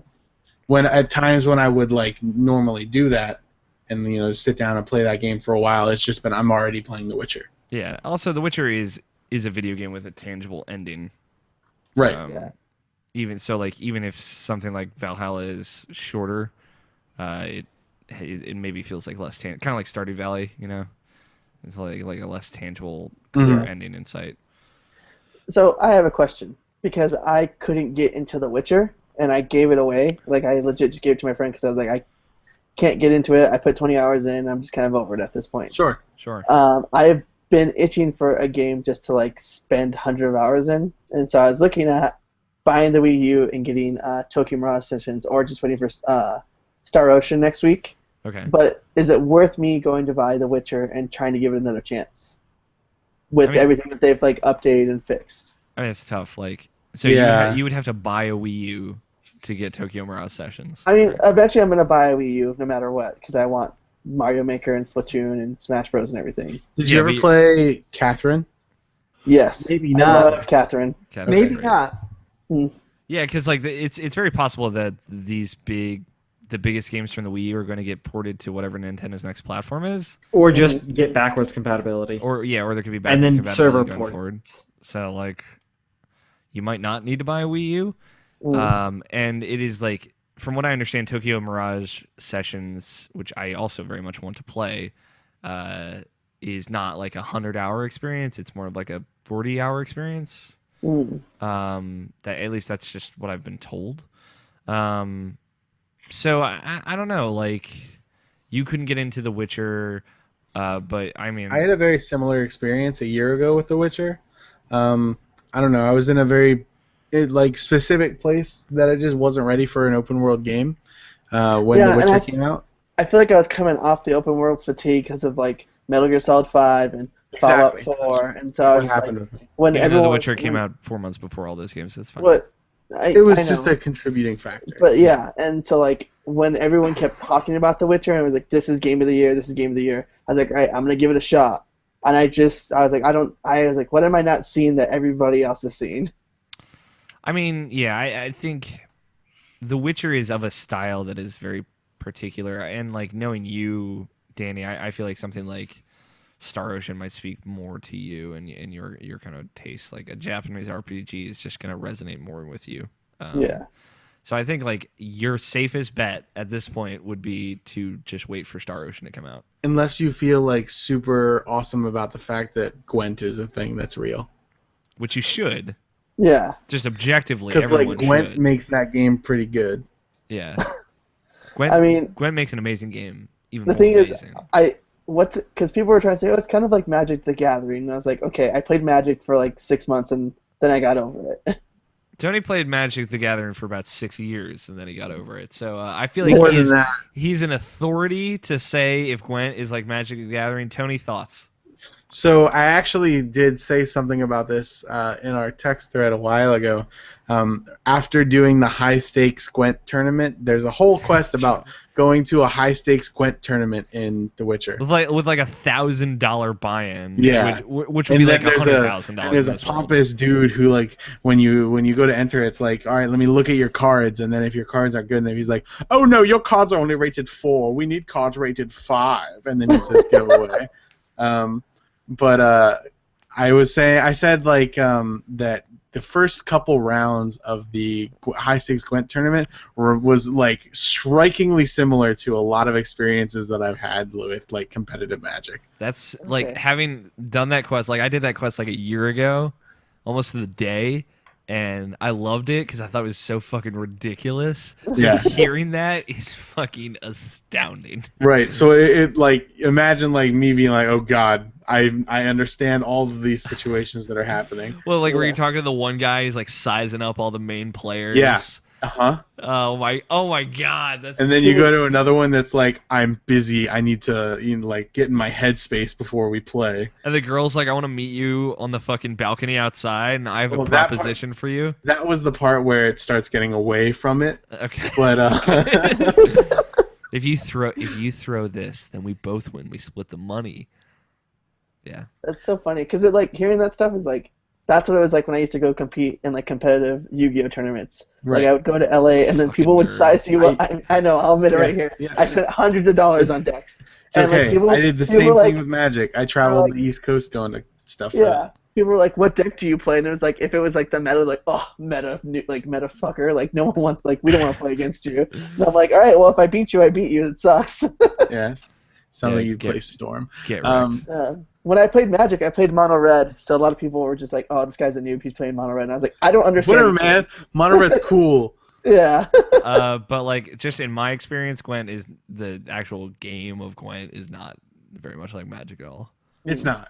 Okay. But the I think the writing for The Witcher is very good. Oh, it's real good. And that's why I like it so much. Yeah. Is because like I did everything up till now. Like all of the quests that I could do. I mean, I'm sure I missed some stuff. Yeah. But like I feel like I've done everything. Like all the side quests, all the side objectives and stuff that were within my means with the time that I was near them, and gone back to do stuff. And like I got the achievement to getting all the people to Kaer Morhen. I got like all the Gwent cards. I feel like I've done most things. And never in the entire time of me playing did I feel like, oh, I am definitely doing a side quest right now, because the quality of what I am doing is less than the entire rest of the game. I think the whole thing feels like just one big, like, you don't feel like, oh, I'm going to go do a mainline quest now, or I'm going to now go do some side stuff. It's more like, this is just how my character is progressing in the world, and like, it doesn't feel like you're just kind of you can do one of two things. It's kind of like you get to experience everything, and it's all kind of on an even level of quality. Yeah. That's definitely like last year the highest praise and option I could have given it was like everything is of such a tier of quality that you don't see in games like this, right? Yeah. Like you're so used to like Skyrim has a lot of great side quests that are kind of like they're like their own series of quests. There's like kind of like 15 major like excellent well constructed quests outside of like the main story quest, but then they also have that kind of tier below it that is like tasks or whatever, or just like one-off bullshit quests that are that feel like a little kind of one and done, where Witcher I think doesn't really have something that would meet the same level. Yeah, and as someone who didn't play the first two Witcher games and actually actively disliked them, he says Witcher having 3 not played them. No, I did play the original Witcher. You did play the original Witcher. Yeah, and I just skipped the Witcher 2 because it probably sucks. Fuck But anyway, as that person, I think The Witcher 3 did a really good job of establishing bonds between the characters in my eyes, as someone again who didn't have the experience of knowing them previously, and making me like care about each character very quickly. Yeah. So like even like General Voorhees, who's like a dude you talk to like 3 times. I think that guy's awesome. Mostly just because of his voice. Yeah. But and his Gwent card's pretty good. So Yeah, his Gwent card's alright. Yeah, it's like I don't know. At the time when it was like when I jumped into it, like my friend, like Damien and my friends Griffin were like all about it. They loved it and they kept raving about it. And I guess I just had this mentality of like Ubisoft, like open world checklisting. So I was just trying to go down a checklist of like, oh, there's a mark right there. There's a mark right there. And I mean, just I did a little bit of that too. Yeah. Like a lot of the way that I did stuff was like, all right, like I'm at point A. the next, like, the story is kind of pulling me towards point B. I'm going to kind of stray a little bit off the beaten path on my way to point B and get the stuff that, makes sense to do done. It's not like I had just left White Orchard and went to Velen. So I'm in the first main area. Let me just not go do the first main quest and just sweep the land and do all the side quests first. The game actually kind of punishes you for doing that. Mm-hmm. Because you will eventually, because the side quests all give static experience, but the main quests give experience based on what level you are. If you level out of the regular quests, then you'll get like smaller amounts of experience. So like you get like normally like 50 experience instead you get 1. So like the game wants you to do it all like in a sequence, but not like they don't want you to mainline it, and they don't want you to just go do everything else first. Yeah, they give you a good balance of going back and forth. Yeah, everyone just keeps telling me like if you jump back into it, like you got to get to the Bloody Baron like quest, like that's the one. Mm-hmm. I actually didn't really like the Bloody Baron, to be honest. Like I think that the game, at least in my opinion, really opened up when you get to Novigrad, because that's just my favorite area of the whole game. That's like this city. The city is what I liked the most about it. Yeah, like that feel and like the feel of the quests there and the people. I thought that was the most compelling part of the game so far, at least. Of the 3, go to an area and look for Ciri. Of that part of the game, that's where it really like got me. Yeah. But that also may be because when I played again a year ago, I got through all the Bloody Baron stuff and then got to the beginning of Novigrad, and that's kind of when I stopped playing. Yeah. So for me, like, because like Tony just said, there's kind of like 3 areas where it's like, go here, look for this person, go here, look for this person, go here, look for this person, and then you kind of go one at a time. That's like the whole first part of the game.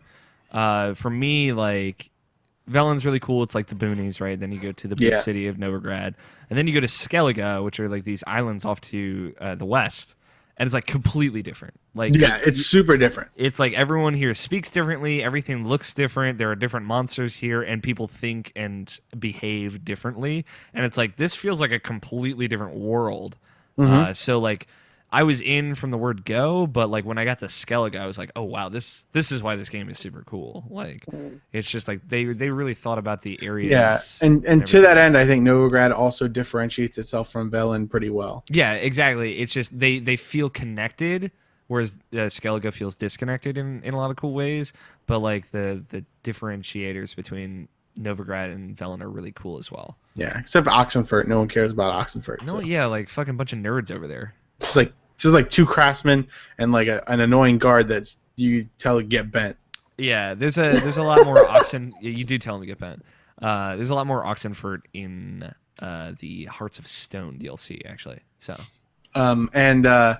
Last spoiler before you move on from The Witcher, I did want to point out that I thought it was absolutely hilarious when you finally go see Amir without Yennefer with you, and you just fucking lay into him.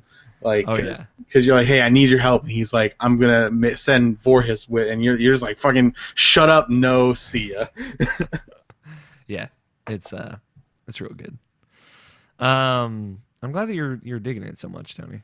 It's cool hearing what you have to say about it. You talking about Tony makes me want to give him another chance. Yeah, it makes me want to go back to it. Just be careful with the ladies, because I don't want you to end up like me. Stuck in a relationship that you don't want no part of. Video games. Danny. Yeah. Have you been playing stuff? I've played a lot. I've kind of been jumping around, but the main Are you like game... one of those people though? Do you like jump around constantly?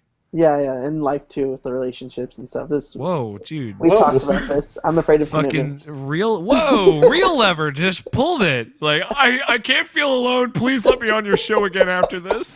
Yeah, I'm just gonna drunken text after tonight, because obviously you'll be drunk. Yeah, as we've already discussed.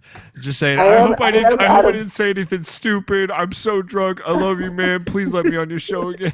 I think I figured out the difference, Alex. Danny will just go get drunk while you and I just talk about, like, we should probably go get drunk. Yeah, Tony and I talk about getting drunk, but we're both really busy and don't have a lot of money, so like that's just like an idea that we can't reach. The funny part is I'm actually going out tonight, so. Yeah, so you're gonna text me later saying. Also, I can look out the window near your head, and there's light coming through it.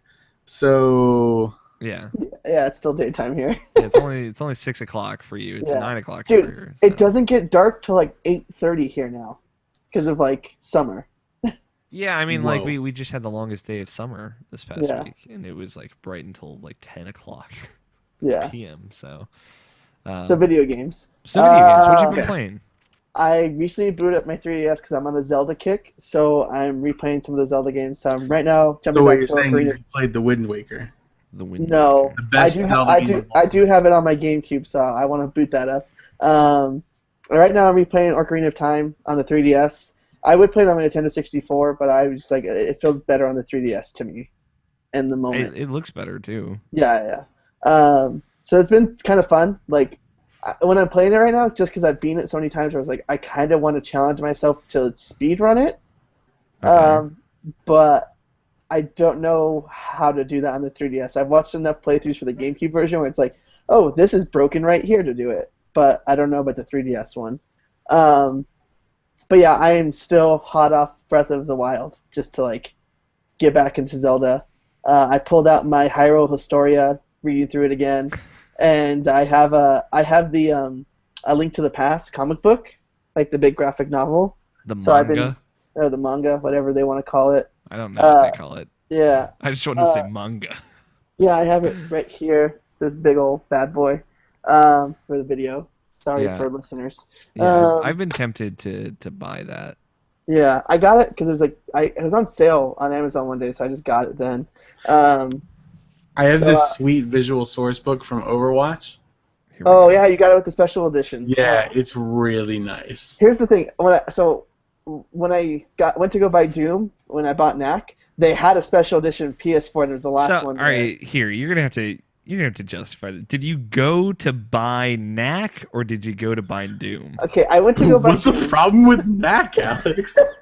Don't get me fucking started on the Yeah, problems with listen, Knack. I went to go buy Doom, but like because of how much of like Knack is a joke in the Facebook group, and then like So between- in the kind of funny Facebook group for those kind of funny video game corporation, in their Facebook group, Knack has become like, I guess it's just like a phrase. It's a one word phrase that people say when something looks good but it's actually bad. Yeah. So, and because like I've been so curious about it and like the stories and the jokes about it, so and like every time like me, Steven, and Brendan and Trevor, we do our podcast when we get drunk, we make jokes about Knack, and we just and Again we're like, with the drinking. and yeah, we drink a lot.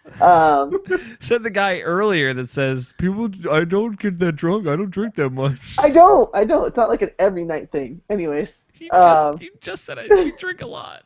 yeah, when we But he hang didn't out, say that. He said, I drink a lot. I drink a lot. I'm drunk. That's why you're fucked. We've always talked about like how cheap does Knack have to be for us to buy it, and every time we look at the price, it was like, oh, $5 or $10, not cheap enough. So I was like, I was waiting for the day for it to be under $10, and so when I went to go buy Doom, I had a $25 off used game coupon and a 20% off used game coupon for my birthday. So I was like, oh shit, Doom's gonna be like fucking like, because it was $32 used. So I was like, oh, it's gonna be dirt cheap. And then I saw Knack, and Knack was $5, and I was like, I took a picture of it, and I sent it to them, and I said, is it cheap enough? And they're like, yes. So I bought it. And in one fell swoop, bad decisions were made. Yeah, bad decisions were made. So, anyways, Ocarina of Time feels good. And then I beat Doom a couple nights ago. I did not think I was gonna like that game, but I ended up loving it way more. And Why did you not think you were gonna like that game? looking at like videos of it and just kind of reviews, like even before the reviews, I was like, oh, it just looks mediocre to me. Like it doesn't look fun. The gore doesn't really interest me. I don't really care much for this kind of stuff. It looks mediocre.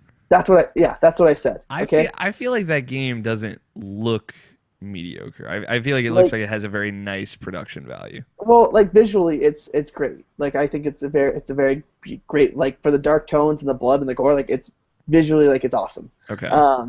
But gameplay wise, like watching it, I was like, oh, this just looks like mediocre first person fast shooter type of thing. I was like, I didn't care much for it. Okay. So then I can't see that still, but okay. that's how I felt. And so then when they were like, "Hey, Bethesda, we are doing the first level demo for you to try out tonight," and I was like, "All right, I'll give it a shot." So I downloaded it, and I was like, "Holy fuck, I'm sold on this! Like, I want to play this." And so when I played through it, and I was like, they know, like, ID Software like knew what a Doom game in this time would have to be. Like, the fact that the story's so over the top, his like he doesn't have a name, and they're like the origin of the Doom Slayers. The Doom Marine. Yeah, and like the whole like how they raised him up because he was destined to kill the demons but raise up hell and all this stuff, and like how he came from hell. It is just absolutely over the top. But like I actually really enjoyed the gore. Like when you would go up and you would just fucking crack open their skulls, or when you get like the brutal orb and you would just punch right through their chest and rip their heart out. I was like, oh my god. The game definitely like revels in its own goriness, but it's also like it doesn't spend too much time in it. Like those gore kills are like half a second long. They're real quick, but they're so fucking satisfying. And like I was like, I might have some kind of porn, like gore porn aesthetic built into me, because I was like, I feel so good right now. So you're just the rest of the internet, Danny. Congratulations. Exactly. I was like, I'm just fucking garbage. One might call you the human embodiment of a truck. But yeah, so I ended up loving it way more than I thought. And then even like the end of the game, I was like, that was a satisfying campaign. Like it was like not too long, not too short, and like the gameplay felt slick for what the game was being, like what it was. Like as fast as it was, I was like, it felt good being that fast. So then like coming back to like Overwatch from there, I was like, Overwatch feels slow to me now. Yeah, I can imagine that. I can't imagine Doom on a mouse and keyboard. I need Scott to report back to me on that one. Yeah. But yeah, so then Scott's Doom, like taking notes on games he's like writing down. He's like, all right. Yeah. I'm skipping on Doom now. I just don't want to. Dude, do not skip. I did find out that like right now that XCOM 2 is 40% off. So that's a good happening one. right. Yeah, right I bet Yeah. there's a game that'll still run crap on your PC, Scott. Only because we're gonna see by the end of the podcast. We're gonna brute force that motherfucker.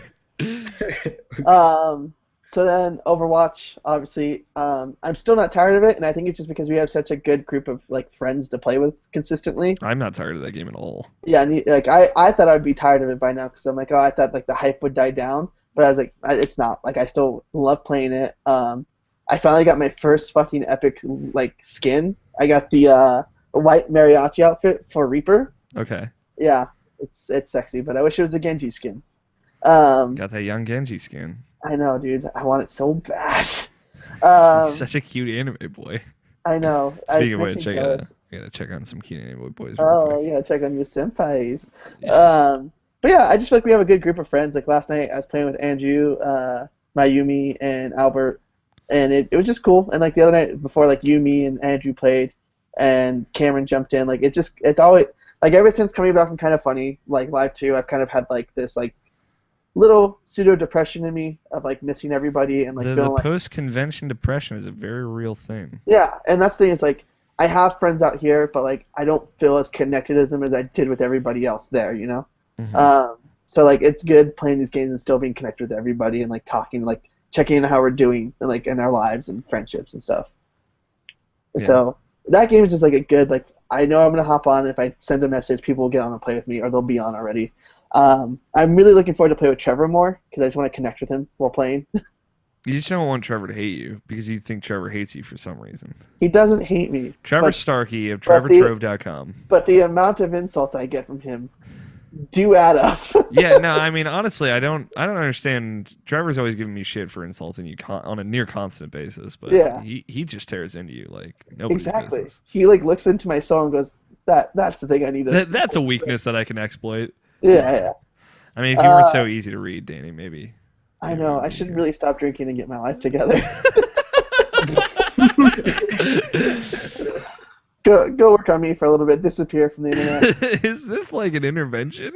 It might be. When you text me, like, hey, you want to be in Irrational Passions? I was like, let me spill my whole life to you today. Pulling the tragedy lever pretty much constantly. Yeah. It was funny because when I texted you what happened last night, and then I told you exactly what happened, you were like, oh, this went immediately heavy. You're like so immediately heavy. Was not prepared. Yeah. I got my PS3 back from my ex-girlfriend, which is Okay. nice. Which So is good. So Kingdom Hearts. Kingdom Hearts, I'm replaying all of it. All right, Um, let's dive in. We got a question from Jake Nichols at Okay. IrrationalPod with the hashtag IPQ. You can tweet that at IrrationalPod with that hashtag, and you can get your questions right on the show. This is relevant, so I thought I'd Okay. bring it up now. Is Kingdom Hearts real? Hashtag IPQ. It's from at Jake Nichols on Twitter. Are we talking like Kingdom Hearts 3 or just in general? I'm talking about like the heart of all worlds, Danny. Oh yeah, it's out there, dude. I'm a believer. It's absolutely real. Yeah. Danny's gonna shove a pow poo fruit down my throat when he gets I there for am. extra life. I will buy star fruits. That'll be one of the goals. Yeah. If we reach this amount, Danny will feed a papu fruit to See, me. I exchange wayfinders with Okay, yeah. with Nabishin and Justin, my Mhm. my original two Kingdom Hearts alum friends. The only other like the first two people I could ever talk about the game with. Yeah. So we've all exchanged wayfinders, and I Man, want you're a real fuck boy. yeah. What did you? What did you just say? Because it was you because you're forgetting that this was a me and you middle school thing. Yeah, I mean, along with somebody else who also really happened to like Zelda. who was that person? It wasn't Evan Nah, Wall. you're gonna have to remember. Yeah, they probably don't speak to me anymore for a multitude of reasons. But I mean, like, so like internet friends. Obviously, I had Scott to talk about. Scott has his infamous 20-hour Kingdom Hearts story. But I like so we exchanged that. But what I want to my dream here, my fantasy, is that Danny, you and Jacob and Barrett all exchange wayfinders, and then hopefully they also just included in that Jacob and I, like- Barrett leave Extra Life as the biggest Kingdom Hearts fans of all My time. like goal in life is to make sure that Barrett understands Kingdom Hearts and make sure he falls in love with it. It would have been Sean That's Pitts, absolutely but impossible. he is so edgy about it. Where I'm like, you're not worth my time. Like Barrett is like so closed off to the idea. See, but I feel like he's on that teeter point where he wants to know about it. He wants to understand. Yeah. Barrett Courtney of Biozone of Gamers BZG. of bzgamers.com is somewhere out there, just like he's got like a filing cabinet somewhere, and like on the bottom shelf it just says unfinished projects, and you take the key, you twist it, you open up the cabinet, like the drawer, and like you go through all the manila envelopes. It's like Doom, id Software. It's got like a little checkbox next to it. And you go back, it's like Wolfenstein or like Star Wars: The Force Awakens, and just there's a note in there that says they made a good Star Wars film. Thank God. Go back a little bit further. The last folder. It's just Kingdom Hearts ? You pull it out, you just open it up. This is like Xehanort with a question mark written at the end. And like I imagine somewhere in the recesses of Barrett's mind, he wants to know Yeah. who is Xehanort. I think like I would like Kingdom Hearts if they were better games. Oh my gosh. Wrong. I mean, yeah, you already lost Tony, so Yeah. garbage. But yeah, I mean, honestly, Kingdom Hearts 1 controls are so clunky still, but it's like, for me, like, I don't want to go too much into it because I'm working on a piece that I actually want to share with you soon. That I posted on Twitter about like how Kingdom Hearts kind of like seeing that 2.8 trailer got me really excited in the way that's like even 10 years later that game is still so relevant and speaks to me, and I know it speaks to other people, where it's like it's impacted people's life and it matters in a way where it's like I can tell people like, yeah, Kingdom Hearts maybe isn't that great of a game, but it's a game that matters. And so Yeah, it's weird. I mean, Namaste and I have talked about it on the show a lot. Of like why are so many people like why did people cry when Kingdom Hearts 3 was like announced? Like other than the fact that we're all crazy people. yeah. but like, you know, they're huge fans of something like, let's use Doom for example. It's, I think, not the best example, but like Doom is a huge franchise that a lot of people fell in love with this game. Like Doom 1 and Doom 2, obviously. Doom 2 is huge. Yeah. And then Doom 3, disappointment. Years and years and years and years and years go by, and finally they announced Doom, like the new Doom, and it's like it actually looks good. It comes out, it is good. Obviously, there's more unknowns as to like the quality of it, but like when you announce a new Doom, people are like, "Cool, I'm really excited for a new Doom." When you announce new Kingdom Hearts, people are like,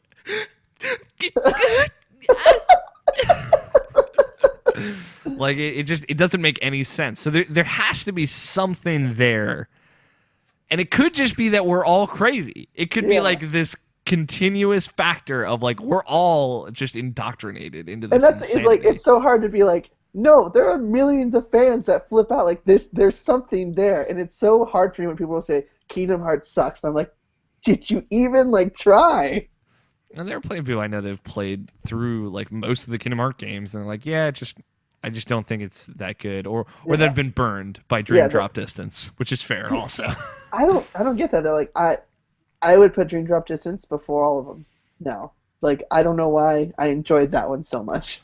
I feel like when you revisit it on the PS4, maybe you'll have a different appreciation for it. There's been enough time that maybe when you go back to that, you're like, they really did kind of convolute this up to a degree that is kind of crazy. Yeah, I mean, I feel like, but like it's just the ending though.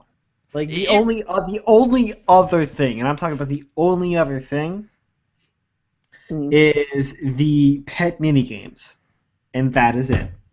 Yeah, I mean, like you're right, Scott. It's like they did, but I think part of it is also like they layered like so much stuff on that ending. Like the last 2 hours of that game is like so much of like, and this is how time travel works, and I left my heart in a brown cloak here 70 years ago because I knew I'd need it. And I'm like, wait, what? I know. I watched a video. I don't remember what YouTuber it was, but it was like the 20-minute explanation of Kingdom Hearts. And it was like all of them all the way through. So when he gets to Dream Drop, because he's like doing it by order, chronologically, he talks about like, hey, the nobodies like Axel, like they're not supposed to have feelings, but they have emotions. And at the end, if you kill their nobody and you kill their heartless, their normal body comes back to life. So what was the point of them having a heartless and having a nobody and getting? That's not quite how that works. Not at all. Yeah. That's totally how that works. It works. That's like they explain. That's like the beginning of Dream Drop Distance. They say that, but then the offensive thing. I'm appreciating. I'm sad that Nabishin can't be here for another Kingdom Hearts deep dive, Dream Drop. But can we just do like a review cast before 3 comes out or 2? Oh no, that's a thing that's happening. But the thing, like the other thing, is like nobody can cultivate hearts and essentially grow hearts and become people. Yeah. And it's like they just kind of slip that in at some point, and Sora's like, "Wait, what?" And then they like knock him out for the rest of the game. You're like, "Oh, well, I guess it did none of. I guess we're not going to hear about that until 17 years from now when 3 comes out." What I didn't realize was there was 3 separate Kingdom Hearts. That there's the Hearts of all worlds, there's the Hearts of all men, and then there's the main one is like the Hearts of like everything. Sure. Yeah. See, so the one in Birth by Sleep that Master Xehanort tries unleashing is the heart there. Oh yeah. Is the hearts of like the universe. Yeah. And so the one that True Ansem tries opening, True Kingdoms. The one that Ansem opens is the Hearts of all worlds, and then the one that like Xemnas is trying to get is the Hearts of all men. Yeah. So I was like, oh, I never put any of that together. Yeah, but like they never outright explain that. Yeah. Kind of. Kingdom Hearts is dumb. Yeah. But in a wonderful way. There will be the Kingdom Hearts 3 hype cast, as it is. Nabishin and I have called it that jokingly. Maybe we'll have a better name for it when it happens. But that is a real thing that will happen. We'll get you in on. I'll add you to the list, Danny. Okay. That's all I want in my life. Well, I mean, to be fair, as much bullshit as this is, most games end up copping out of it by saying, "Hey, this happens on Earth." I appreciate Kingdom Hearts because they go for it, right? And the other thing that I love, and it's like kind of the reason why people like the series, is like yes, there's this kind of background plot that we're obsessed with for no good reason, but it's all like there's this huge message of like friendship and honor and loyalty and kind of like what would you do for someone you cared about, like those kinds of like themes that connect the characters together that are very compelling moment to moment, whereas it's all kind of wrapped up in the plot, which Yeah. is just it's insanity in the best way. But like Kingdom Hearts is no more complicated than Harry Potter. Like that's Exactly. that's the reality of it. Uh, Mm-hmm. it's just like Harry Potter is more like people are more used to that out of like a book series, but video games have never really been this convoluted and so dispersed. Anyway, we have to move along. Yeah. People Right, are, and when they are, it's Kingdom Hearts does this, but it's almost only due to lack of information, not too much. yeah. You just gotta go deep into the rabbit hole and Because go like into Reddit. And, the only like, other game is Metal Gear Solid. Yeah, it's Yeah. true. That one, and then you have Kingdom Hearts. Then that's it. It's like Yeah, and it's true, and like they both suffer from the same kind of like lack of information. yeah. There just needs to be a lexicon for Kingdom Hearts because there's one for Metal Gear. they almost did it in Dream Drop Distance. They almost did it. It But just was then- too short. but then they ended the game. Yeah, then they finished it. Then they ended the game. The hope is that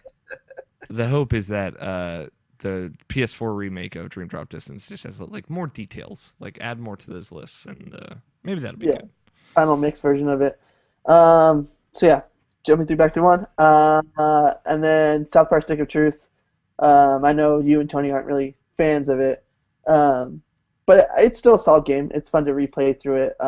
Tony, the have jokes you are there. do you have a definitive opinion about South Park: Stick of Truth? I mean, I played it. It was all right. Okay. It didn't hold my attention as long as it needed to, I guess. But you know, it's not a bad game, but I'm just not a super big fan of South Park. Right. Like the biggest part about this game is that for some people it's great because it's a South Park game, but for most people it suffers because it's a South Park game. I would say not for most people. I feel like it's hard to Not find. not out of people who played it in general. Yeah, fair. Like I'm not a South Park guy. I never have been, and I never will be. But I feel like most people I've met in society love South Park. Couldn't tell you why, but here we are. It's just stupid humor, but it's funny, and I mean it's not a bad game. It's good. Yeah, no, I think it's a good game. Like, Yeah, don't but get no, me I wrong. totally understand. Like I tell people, if you're not fans of South Park, you're not gonna like fully enjoy the experience of it and like playing it because the jokes are either you already don't like South Park, so you don't like the vulgarity of the jokes Mhm. and how far they go and how they take the next step that they probably shouldn't. And all of the callbacks to the series in the game, you're not gonna get either. Yeah, I mean, you don't know why I don't like South Park, Danny. Yeah. So I would appreciate you not projecting onto me. No, no. I'm not going to.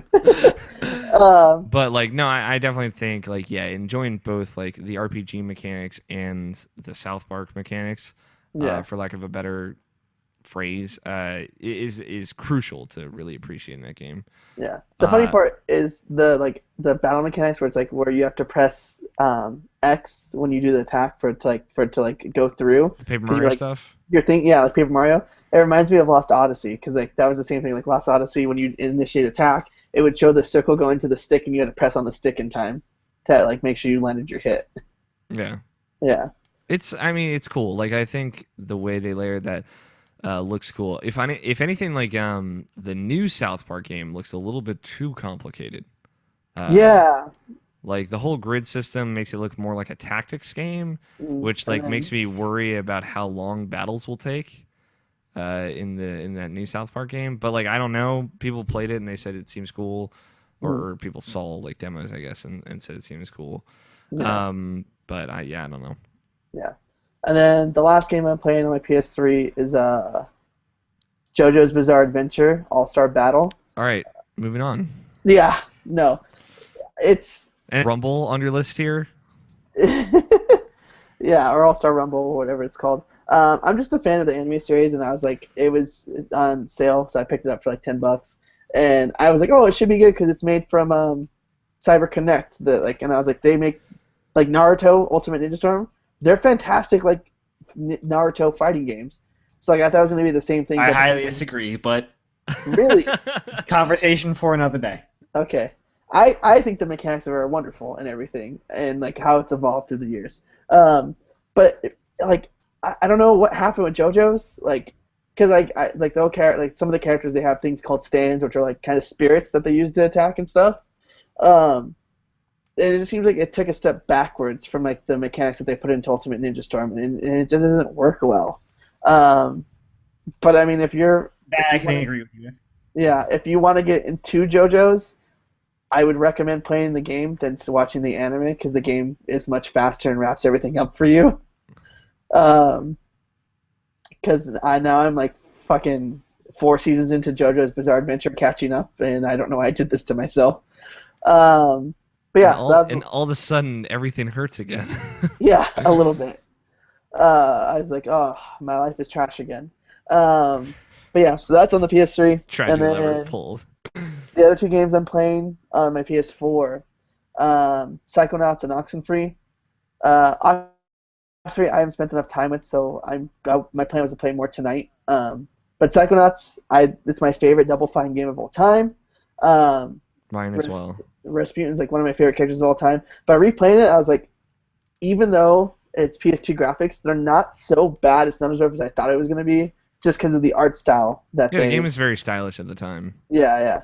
And it's cool because like Damien, Andrew have bought it, and they like talking to them about it. They were like, "Man, I don't know, I didn't play this when this released. This is actually a really good game." And I was like, I've been preaching that since it came out back in the day. Yep. Yeah.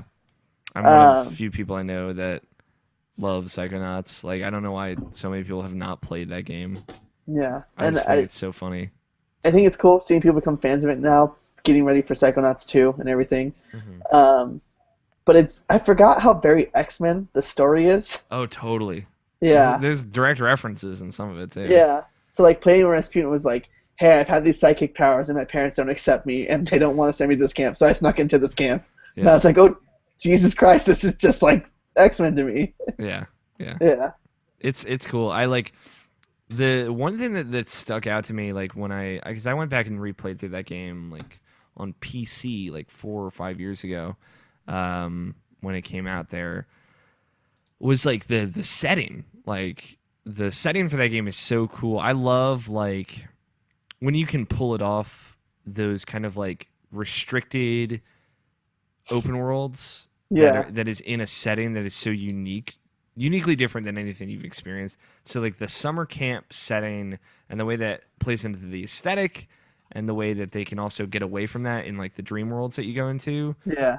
Is so cool and so compelling. Like it reminded me a lot of Banjo-Kazooie and kind of like that N64 era of collectathon things, like those kinds of games, because you have this kind of relatively small world, but the areas are really intricately designed, and there's tons and tons of like really little well hidden secrets that you can only find by exploring and using your abilities. Like the camp and the way the campgrounds are laid out and the way all the secrets are laid out and the way everything is interconnected is like 10 out of 10. I love it so much. And like even like the background characters, like they're all very individual and have like these, when you interact with them, like just very goofy stories or just like things that they do on the camp. Like the Suicide Cult kids like the greatest. The greatest. Yeah.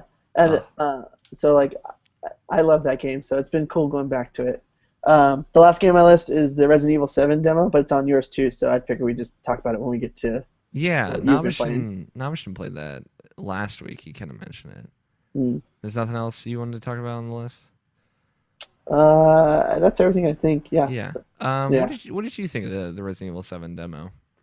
So my roommate loves scary games. Like my roommate isn't someone that plays games. He likes watching people play games. So like he was always like, we should play PT, and I was like, I deleted it from my system and I never got it back, so we're never gonna play that. That game's so good though. Yeah. So when Resident Evil showed up and I showed him the trailer for it, and I was like, I'm downloading it right now. We'll play tonight. Like it was like 11:30, and like I got home from work and it was all ready to go, and we played it together. And I was very terrified for some reason while playing it, and I was like, gosh, I can't imagine this in VR. Oh no. Yeah, and so when you get to the videotape go to the past and you pull the guy off the hook, and I was like, oh shit, he's dead. And like I knew he was dead, but when it like pops up in the camera angle, and it's like his face, like bloody and everything. I was like, oh my god.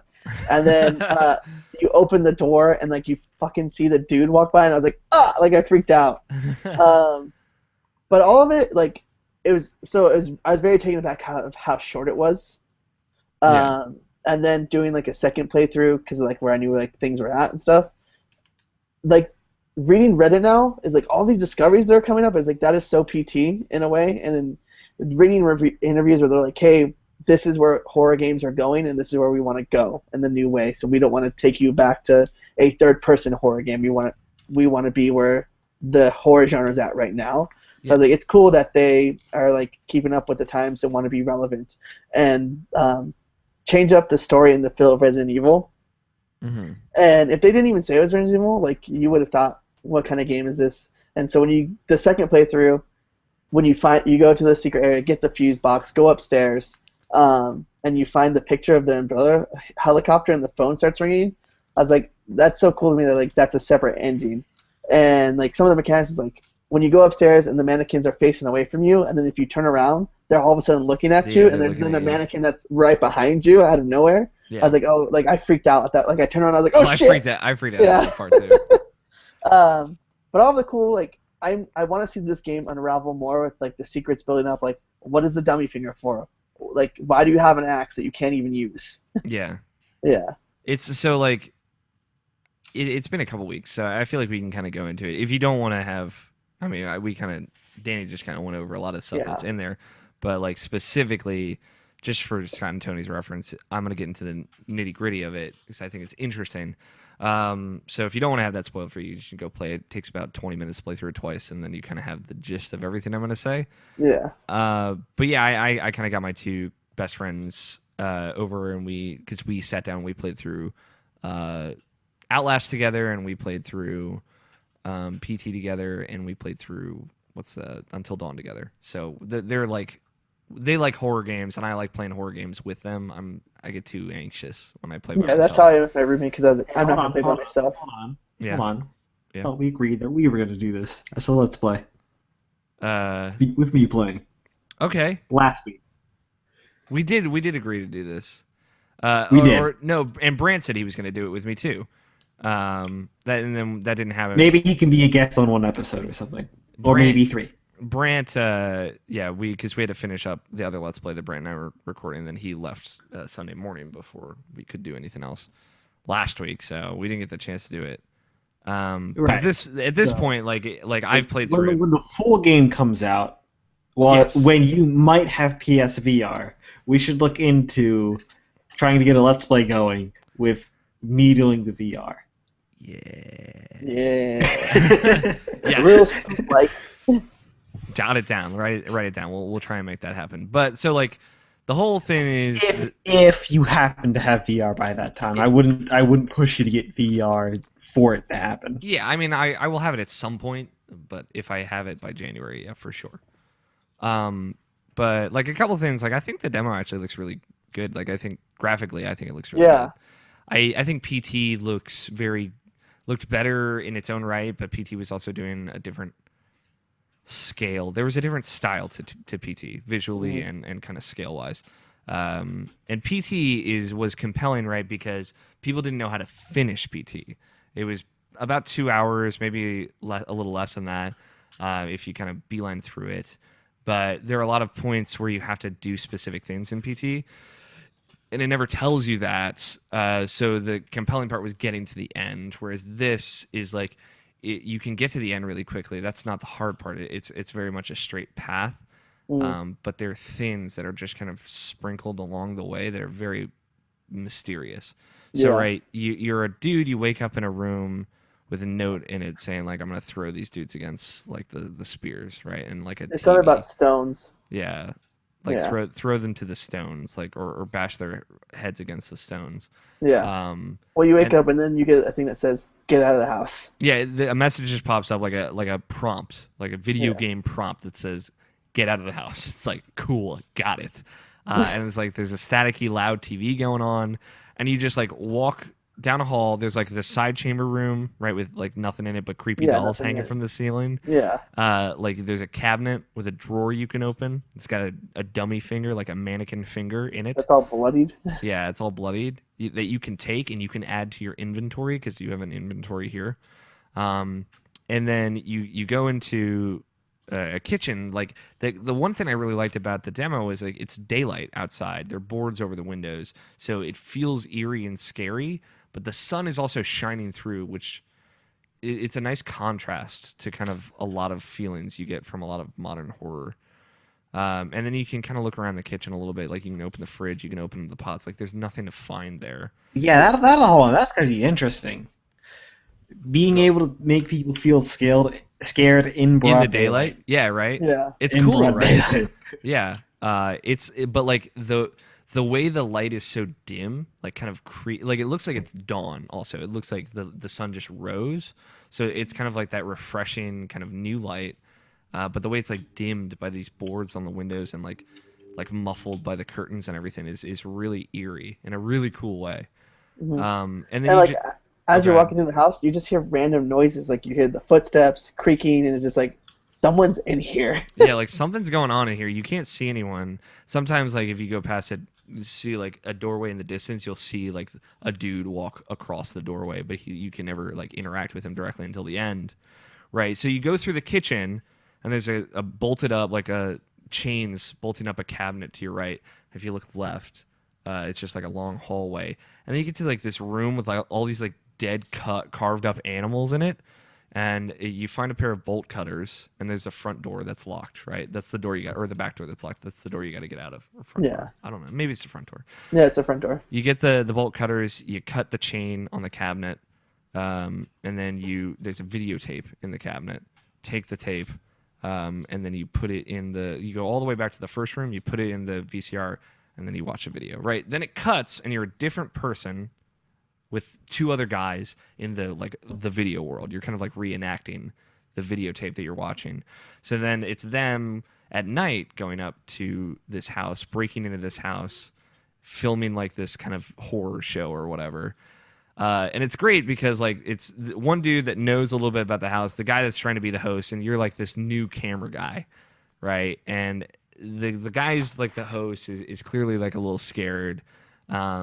And he's trying to be the host and he's trying to be cool, but he's kind of an asshole. And then the guy that knows about the house, Omar, just fucking like he's like, oh shit, what's over here? He walks away and then he just disappears. And it's great because there's like this distraction technique when the host is like, hey, fucking look at this, and then he like points at this painting and you're like, oh shit, let me look at this. And Yeah, or he's like, when get a great shot of me behind here. and when that happens, that's when Omar walks away, right? So you don't notice because you're like, oh shit, let me look at this, and then Omar's gone. When you look back, he's like, Omar, where the fuck are you? And he's gone. He's not responding. Then you go down back into the room because it's the same house, right? You go through into the room with the TV in it, right? And the host Yeah. guy walks up to the fireplace. He's like, what the fuck is this? He finds a lever under the fireplace, pulls it. You go through a secret passage, go down into this fucking cellar, find Omar's body, and it's like then it cuts away. Back to the videotape, right? You see this note now says, I'm going to bash your head against the stones or whatever. And it's like, oh, well, I need to get out of this house. Yeah. But so you're in that room again. Now you know, oh, let me pull the fireplace. There's a lever under the fireplace. Pull that, go through. Now there's no ladder down to the cellar, but the key to the front door. You run back to the front door, open the front door, and then the guy grabs you, punches you, demo's over. So He like says, that's welcome to the family. yeah, welcome to the family, punches you. Yeah, that's the demo, right? It's a really short demo, maybe about 15 minutes if you take your time. But the compelling part is when you go back, you start up the demo again. You're in the room with the TV as the first guy. You're like, well, fuck, I know what I have to do now. I go right up to the fireplace, pull the lever, and then the crawlway opens. You go over. You're like, oh, there's no key this time because I didn't go into the TV at any point. I just pulled the lever. Now on a table across from that, there's a fuse. You put a fuse in the fuse box. You go upstairs, and a whole different thing happens. So it's possible that there's like a third event that you can trigger with like gained knowledge from just playing through it the other ways, and like that's a really compelling design, I think, and I hope that Resident Evil 7 is kind of indicative of that design as well as an entire video game, not just as like a small portions. Even if it's just like moment to moment to moment, like you're going through these different set piece areas, and now you can kind of approach them differently on a multiple playthroughs type deal.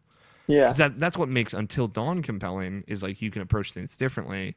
And if Resident Evil was looking at stuff not just like PT, but PT. also like Until Dawn and stuff like that, and saying like, oh well, we could also layer in multiple approaches to different, to like similar solution or similar problems. That'd be really cool. So I don't know, Yeah. it's compelling. Everything that's like spawned out since then is like already like how there's references to like to the number 7, where it's like if you look, pay attention, or if it doesn't trigger for you, like there's a ghost girl that appears and like in the background, and she appears 7 times in the demo. Yeah. When you do the fuse box and pull the stairs, the second ending is a phone is ringing off upstairs, and you answer the phone, and it's a girl, and there's 3 different messages you can get. I don't remember what they are, but when you do that, you hang up the phone, the guy shows up from behind and punches you. Same thing. And then if you know things are like when you go to the pastime, the VCR world or whatever you want to call it, you can find a lockpick behind the microwave and unlock the drawer that's locked. And so when you open it and then you get back to modern time, it's opened and there's an axe in there. They don't tell you what the axe is used for. You just have it. You can use it to break crates, but like it's this weird kind of layering of stuff. Like you can only unlock the drawer in the VCR timeline, right? Yeah. And if you open the drawer in the VCR timeline, there's nothing in it. But then you go back to the tape timeline, or the regular timeline, and the drawer is open now, and there's an axe in it. It's like, okay, now I have this axe. I can swing it with R2 like a weapon. It takes up 2 slots in my inventory. Like there's a structure here. And like it could be just like here's a little tease of like how this is going to feel in the game, if you can find it, if you can figure it out, because it's all so well hidden. Like people must have combed for hours before they even found the lockpick. And it's cool because you can, when you're in the tape, you can quit out of the tape at any time, so you can unlock the drawer, quit out of the tape halfway through before you get to the ending. Then you can get the phone ringing ending with the axe, which is what I did, and I just hid it in the corner of the room with the phone in it, with the axe just waiting, because you can like back up before the guy shows up and grabs you. I'm not gonna. He's not gonna fucking come in here. And then as soon as you stand up and walk, he's just suddenly behind you. Yeah, and that's so what I thought. Game, but it's because I thought you could take the axe and swing it at him and make it out the door, and they're like, no, you can't use the axe when he grabs you, no matter what. But yeah, like I'm excited to see if they update it and what grows from this, because like all of it's so interesting. Like if in the VCR world there's headphones upstairs, and instead of like in the modern world there's nothing there, and people were like, oh well, maybe the headphones means I've got to tamper with my audio, and people who tampered with their audio are hearing like a code word coming out, I guess, from like the demo where they're playing. Weird. Yeah. So, like, you know, there was the whole thing about PT where you had, like, talking to the microphone for one part to work or whatever. Yeah, and say Jareth. Or something like that. Yeah. It's cool. It reminds me of PT, and I feel like because PT was so unique and interesting, like, it's okay to be derivative of something new. Just like, you know, after Shadow of Mordor came out, we're like, y'all, you should make, like, Nemesis system in all video games, and we haven't seen that yet. Yeah. Like, it's cool to see an idea and be like, I think we could do this, but even better, or at least in a different way. Like I think that's okay if it's not just like a full 1-to-1 ripoff. So, I don't know. It's cool. I'm really interested in what Resident Evil 7 would be, especially playing through Resident Evil 6. Yeah, well, like just hearing things like, oh, the demo isn't going to be part of the game. This is just a taste of what we're doing. And I was like, okay, well, I would like for it to be new characters in 7. I would not like to be playing as like Leon or Chris in the first person mode. Like, and it seems like that's what they're doing, right? Yeah. So, I don't know. Other video games that I've been playing though, Overwatch. I played that with my Overwatch fam. Everyone but Tony, pretty much. But it was I know cool. Tony says we're not good enough for him. Yeah, he just wanted. He's with the Sean Pitts crew. Yeah. Well, I played with Sean Pitts and like a bunch of them, and then I played with Trevor and Zyger and Fiona, who I had never played with before, and then I played with you, Danny, and Andrew and stuff. So like I pretty much play in Mayumi. So I play with like everyone I regularly play with, which I'm looking back, it wasn't even everyone; it was just most of everyone. It's a lot of people. Yeah.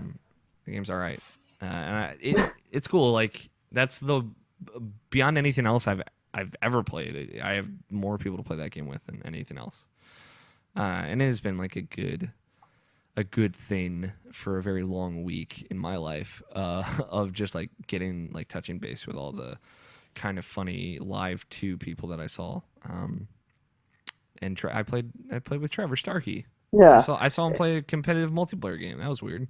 Yeah, it's nice. Like he said, like it's weird that he didn't think he was gonna be into something like this, but he is because of like his friends, and it's cool. Yeah, seeing that. Yeah, Overwatch is cool, and now it's been a month. I believe Tom Hawkins owes me a game of Overwatch, which he said if people are still playing it in a month.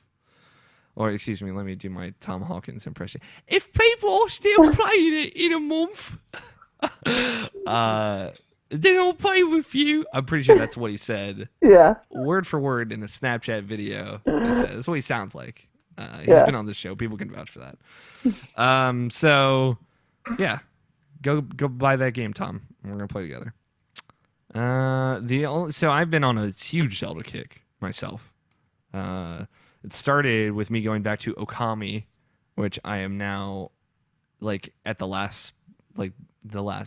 bit before the final boss, pretty much like before you go on the Arc of Yamato, which is the last area. I know. When I went to that sushi place and I saw the artwork, I was like, "Oh, I gotta snap this to Alex." Yeah, it's just an Okami artwork, just hanging I out. know. That's dude. It's called Sushi Neko, and it's cool because Neko is like the Japanese word for cats, and their menu have cats all over them. Aw. And then they just have this random Okami like artwork piece. Yeah. That sushi place seems all right. Wherever it is in Las Vegas. It's pretty good. Yeah, so I went back to that because I wanted a Zelda game, which Okami is essentially a Zelda game. It's funny because like when I was playing it kind of towards the end of last week, I was at like 22 hours. And I'm like, I remember this game being 40 hours, but considering where I'm at, like, I don't think I'll hit 40 hours. And I saved it just before we started the show today, and the time is 40 hours and 44 minutes. I was like, God damn it. Oh, I spent another 20 hours in this game. It's really good. I mean, that game, I have the platinum in it. I'm just playing through it again because I love that game so much. Yeah, I keep forgetting just how fun that game is. Like above anything else, like the mechanics of that game are still just really fun, even if it is really simple. And on that same kick, I went and bought Twilight Princess HD, which, if you watch the bonus content, means I was now indoctrinated into the Amiibo Master Race. For people watching the video version of the podcast, they can see me holding up my Wolf Link Amiibo, which they can take that what they will. It was that combined with the Breath of the Wild thing, seeing like, oh, the Wolf Link functionality in this game is actually real fucking dope. Yeah. So I went and got like that. It because it's $50 on the Wii U eShop. I'm like, oh, I'll just download it. I don't need the Amiibo, but I had the Gamer Club unlocked and a Best Buy like $5 voucher or whatever. So it was actually cheaper to go and buy the edition with the Amiibo than wants to download it digitally without one. So I wasn't too worried about it. I don't think it'll start a problem, but we'll see. It's a nice Amiibo. I unboxed what about that Mega Man? Yeah, I still want that Mega Man Amiibo. I just the gold one or just the regular Mega Man? I just like always wanted the Mega Man Amiibo because I thought it looked really cool, and I really like playing Mega Man in Smash Brothers. All right. Well, if you don't have one by Extra Life, don't like stop making promises and showering me with gifts. Danny bought me a lot of alcohol on Kind of Funny Live because I think he was trying to. I was trying to fuck. He's trying to get fucked. Danny just wants to get fucked, as we all found out. Oh my gosh! I've sent you enough Snapchats of those. Okay. Fair enough. Very true. Yeah. But yeah, I did a live unboxing of my Wolf Link Amiibo in the bonus content for this episode. So I implore you to go to youtube.com/irrationalpassions and check that out. You put it in his mouth. I did put it in my mouth. That's actually 100% true. Not as bad as what Danny did later, but you'll have to watch the video to find that out. But yeah, I got through kind of like the opening prologue of Twilight Princess HD to the point where that's like the longest part of the game before it like gets good. Hashtag get good. Yeah. So I got human again, which took about an hour and 20 minutes, which is slim compared to the 17-hour long prologue of Skyward Sword. I will fight you on that stuff. Are you a Skyward Sword defender? Yes, I am. We've talked about this. Yeah, And then but I saw briefly. I saw the Game Grumps video, and then he's like, "Look at these fucking clouds!" I actually just watched that earlier today. Barry did a great Grump Out video about Yeah. Skyward Sword and its dumb sky. Yeah. Like I like Skyward Sword as a video game. It does not hold up. I'll stand by that. But I can stand by that. it really was. It was ambitious in such a different way, but man, that game's got serious design and structure issues. Just the backbone of that game is inherently I don't know what the opposite of compelling is, but it's just it's that. It's this idea of going back to this same hub area that feels barren, right? And then going down to these areas in a specific order, having to go through in a specific way, never actually feeling like you get the chance to explore or have this sense of exploration at all. Not until the very end, and then it's no, we got to go through all 3 areas again and collect these fucking musical notes. I don't know. I will defend that game. I have legit ruined a relationship with a girl defending that game. Have you gone back and played it recently? Sometimes I go back and jump back into it because I still have it on my Wii and I play it. I actually played it 2 weeks ago, jumping back into it. So what I want you to do, Danny, is go back and you don't have to record you playing it or anything. I want you to play take a couple of weeks, maybe even longer, a month, and within a short amount of time, play that game from front to back. Finish that game from beginning to end in 4 weeks. And every time you play it, every time you finish a session, sit down and record how you feel about it. and then come back to me. I honestly, if you put this out as content to be consumed, don't do a full let's play because that'd be too long, too much to watch, too much for people to break into. Just however long you need to spend after each session, just talking about kind of what it was like to go back to that area or play through that. Just tell me. Okay. I want to. I'll do that. I'll do that for you. I will absolutely watch. Do the Danny Goes Back to Skyward Sword vlog series. Hashtag Skyloft. Well, I mean, there's not really to know if the game is good. There's only one thing that matters. What? You still like Groose? Yeah. Do you still like Groose? Yes. I'm talking to you, Alex. Oh, me? Oh, no. Groose is 10 out of 10. Absolutely. Yeah. Groose is great. All right. He's the best part of that game, hands down. Then I'd say at the very least, because it is a story-driven Zelda game. Yeah. First of it. Yeah. I'd say it's a pass for that. I it. It gets some passes, but I just as a video game, the video game part of it is But I think, most of your gripes are expectations from previous Zelda games. No. Well, my thing is No. The ones that you just said. the idea No. of it being barren, the whole adventurous side of it is doesn't feel that way. It's I think they obviously did that intentionally because of it being first in the timeline, where it's okay, in the lore of Zelda, the first time people lived in the sky and then the sky fell. And Yeah. that's why the world was kind of barren, because everyone lived in the skies. Mhm. And I get that they didn't really explore that idea as well as they could have.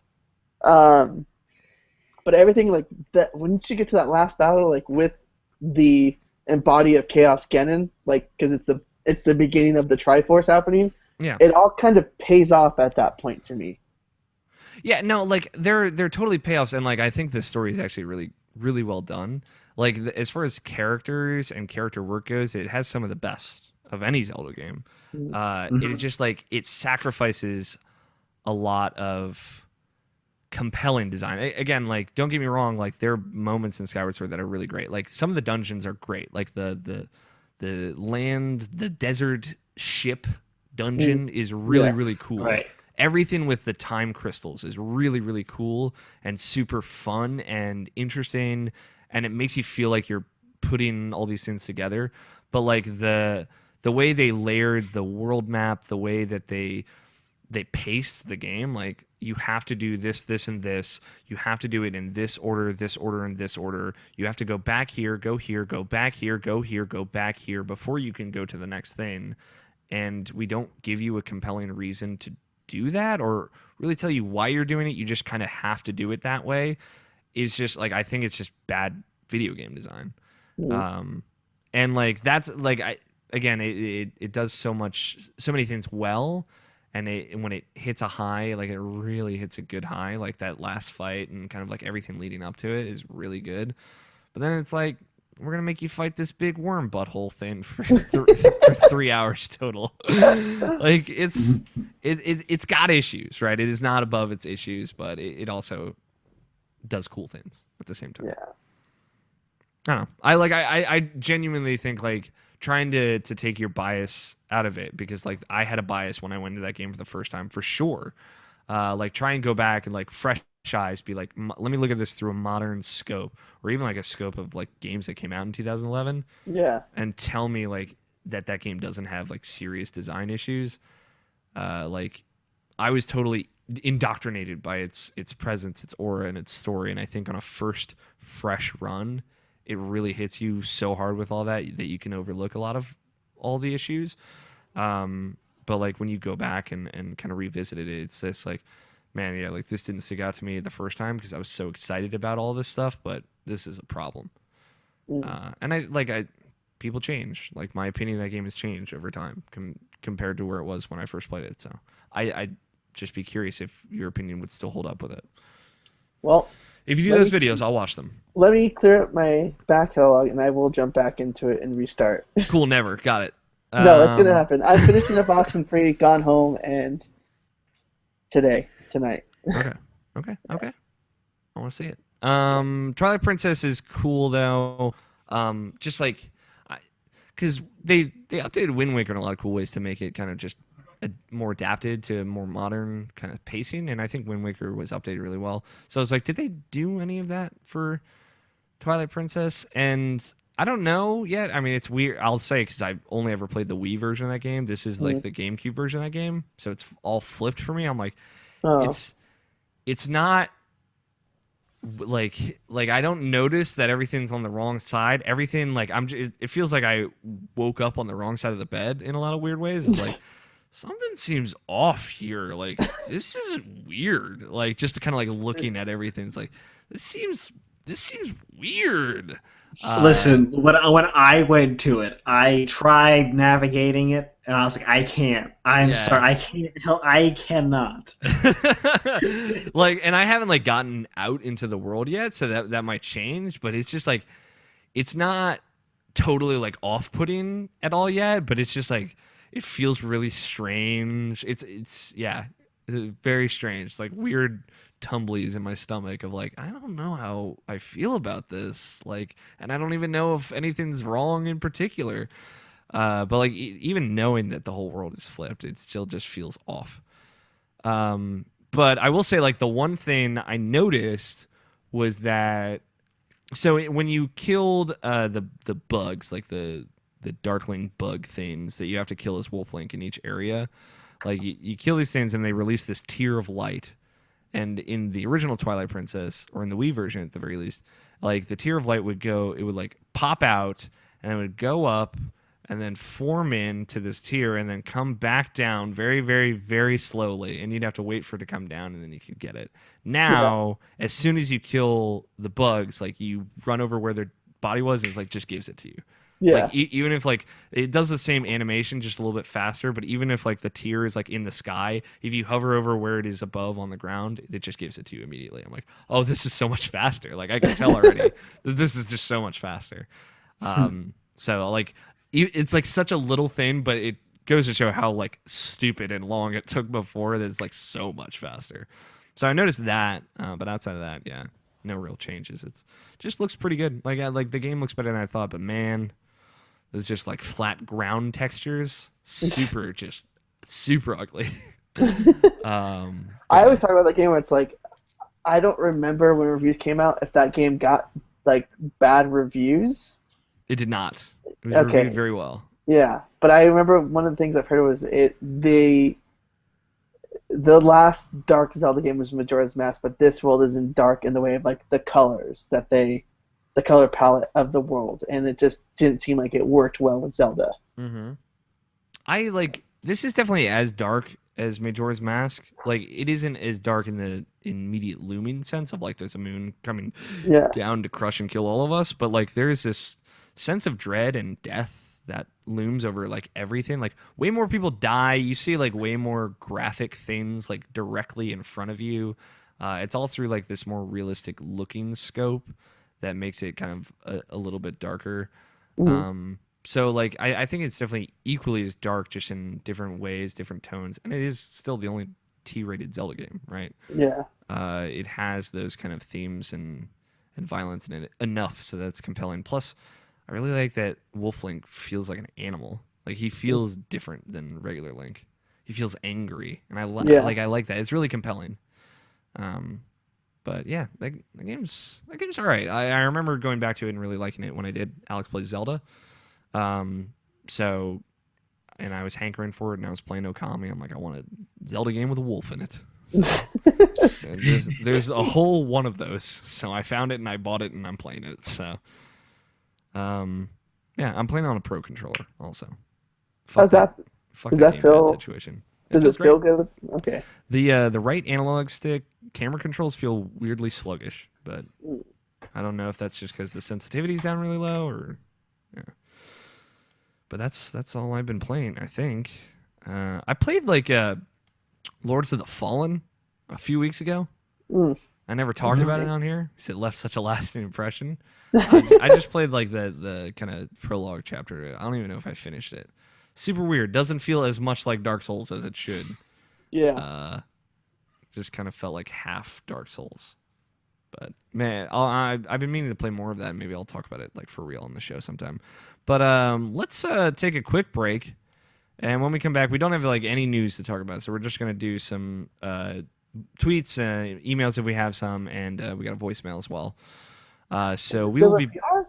yes from the one and Oh, only Silver PR. I missed that guy. He did not know you were going to be on tonight, so I don't think he's going to mention you, Danny. But don't take offense Okay. to that. Anyway, we're going to take a break. We will be That's cool. back. We'll be back in just a little bit. Choo choo choo. I All have to right, get a. boys. I have to Do get I? a. Yeah, we are not seeing if XCOM 2 runs well tonight. It's at 28%. We keep recording, Danny. Yeah, I know. Don't stop. I'm I'm gonna go get not. a glass of water. If you need to get a glass of water or something, Stop it anyway. Be a I'm rebel. gonna. I'm gonna. I'm don't. gonna grab my first drink of the night. So. Pre-game. Oh my god! I'll be right back. Don't die, Tony.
Yeah.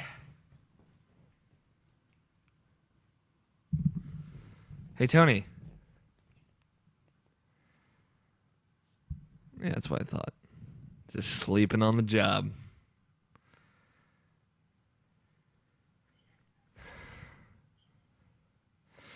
If Danny needs more incentive, I propose Skyward Sword drunk cast. 1 drink per criticism he has. Hashtag IPQ. That's really good.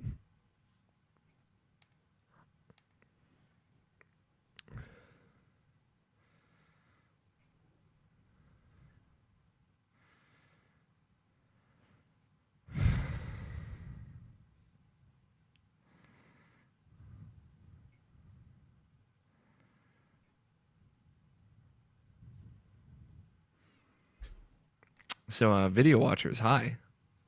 It's just you and me right now.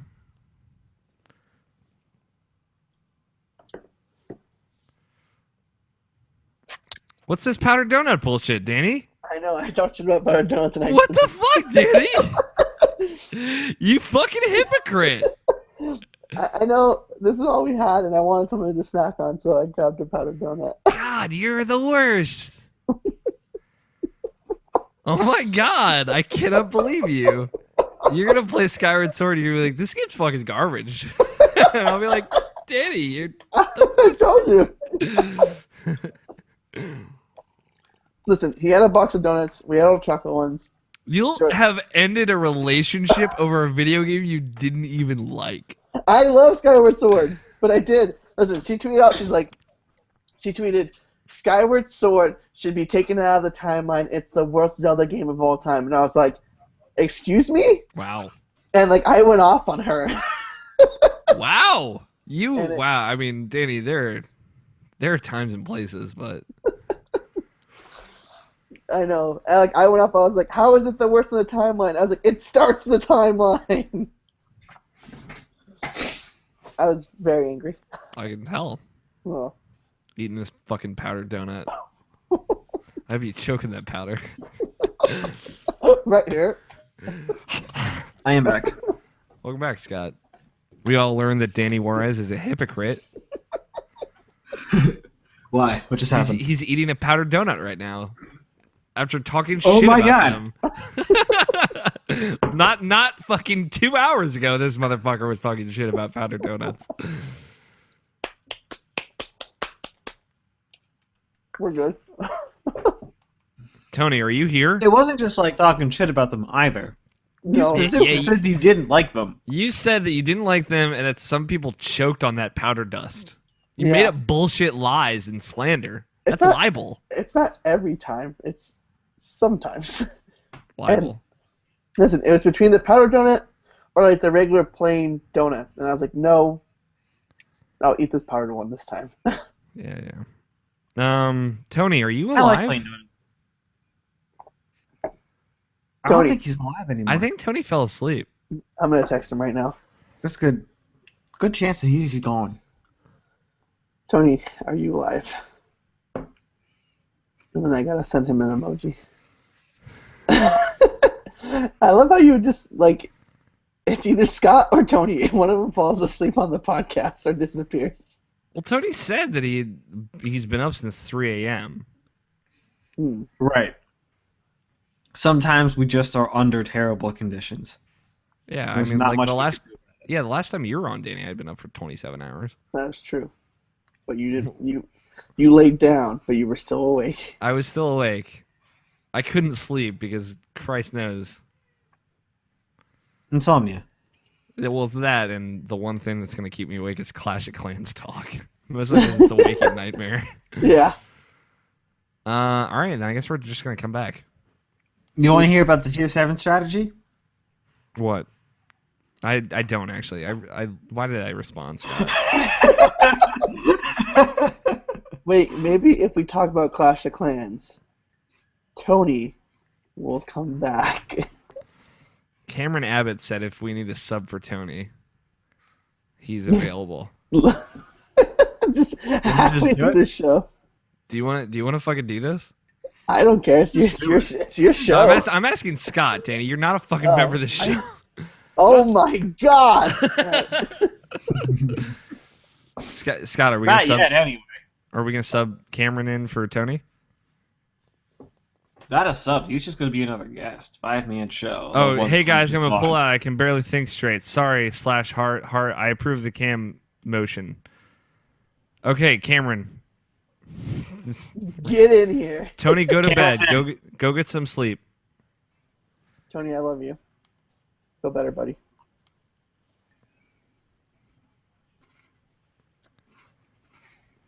Hey, welcome back.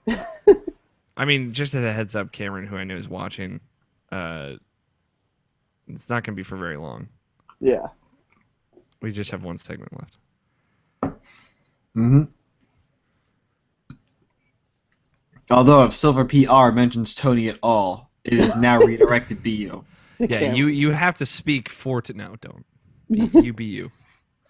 Check your DMs. Jacob Whiteley said, "If Danny needs more incentive, I propose a Skyward Sword drunk cast. One drink per criticism." Don't worry, we'll get there. It's in the IPQs, so. Jacob Lightly, very upset that he did not offer to sub in for Tony before camp. Oh my gosh. Cam's like, fuck, I gotta put a shirt on. Sorry, I'm just gonna look at this fucking amiibo more. Boy. Do you want Look to see at my this. gold? Do you want to see my gold Mario? This is the one I kept in box. Look so- at how this camera focused in on his fur. There he is. What's up? Tag in, Cam. Oh shit! I just realized I have to mute this because Yep. I'm watching live. Okay, we're good. Do you have your preferred recording software open? Do you have your microphone set up? Yeah, my microphone's set up. It's what everything's coming through. I'm popping up Audacity right now. Okay. Syncing in 3, 2, 1 now. Okay. I'm gonna do a count in. Okay. For you. Okay. All right. I'm gonna count just like you would if you were here for the beginning of the recording. I'm gonna count from 3 to 1. On 1, you hit record. Got Everyone else, or Danny, because Scott knows Yeah. how this works. Danny, don't worry about it. Just Cameron, okay? Listen, Ready? I'm a pro in the biz, dude. Clearly. Cameron, are you ready? I'm ready. In the yeah. biz of do nothing. Yeah. You and me both. All right, on 1. 3, 2, 1. We're good. Cool. Unprecedented. Tag in. How not ready for my response were you, Cameron? I had a spare this shirt that I have on. It was lying over there already because I wore it during my podcast earlier this week. Yeah. So that's it. Yeah. I had to throw that on. Dude, I'm glad you're here, buddy. It's good seeing you. It's good to see you guys too. Granted, I've been watching you guys for a while, so Yeah, but now we're face to face. I yeah. see your beautiful face. You see my garbage donut face because I ate a powdered donut. Yeah, you fucking hypocritical piece of garbage. That's me. All right. Thanks for being a good sport, Cam. Yeah, I was joking, but I was like, hey, why not? When in Rome. Today We're in Rome. today has been a day of Alex just last minute throwing things together. Hey, Nabashin couldn't make it. What are you doing for 3 hours? That's the real text message that I sent earlier today. That sounds oddly familiar to a text message I received a couple months ago. It happens sometimes. That just means I like you guys. You're so lucky you have friends that are like, yeah, I don't do shit with my life. I mean, I surround myself with like-minded people. Or they're like, hey, I like spending my Saturdays watching Irrational Passions for 3 hours. Hey, man. Just means you got good taste in podcasts. I mean, I do. You're up there. I'm subscribed. Thanks. I try to watch every Saturday. It's it's a lot of fun when you have a live show. So Yeah. that kind of changes things. It's better than I think than like your regular podcasts. Yeah. If I can't watch it Saturday, I try to break it up in segments throughout the week. I try to catch it all while I'm like just trying to play Overwatch with Yeah. pug groups and making me want to cry. So Give me one Well, second. jeez, I bet we don't help. Yeah, Dude, right. no, you guys actually make it somewhat enjoyable. Sorry, I had to step away real quick. Last night we had we won like 5 in a row, and then we lost 2 back to back, and then we came back for the last one, and I was like, that was a solid run of games. Mm-hmm. All right. Silver ready? PR. I love Silver PR. Who doesn't love Silver PR? He's a special man. He's nothing but special. Hold on, Trevor. I have to write down that title.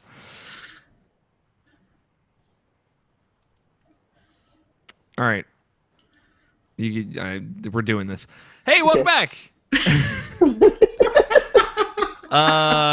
Tony Horvath he just died between segments. It's terrible. No. Tony said, let me quote unquote read the direct quote. Hey guys, I'm gonna pull out. Period. Yeah. Can barely think straight. Heart with a crossy through it. I approve of the cam motion. We joked that we were gonna tag Cameron Abbott of Naughty Gamers and tag Tony out, and then we did it. Yeah. Hi, Cam. Hey, what's up? Not much. Welcome to the podcast. You definitively speak for all of Tony Horvath's opinions for the rest of the evening. To be completely fair, we share a lot of the same opinions. Apparently, except you like Kingdom Hearts, so the rest of the show is That just is going to be about that. accurate. 'Cause Okay, fine with me. We have 4 people who like Kingdom Hearts in the same place Yes. ever. So finally, we got rid of those fucking no-shows. We don't have any news this week, but we get some tweets, and I'll double check the emails, and we got a voicemail. Do you guys want to dive into the voicemail? Yeah. Let's do that. I would love to hear Silver PR's terrific accented voice. Yes, our voicemail is from our number 1 fan, Silver PR. What up, guys? Silver PR here. I hope everybody's doing all good and well.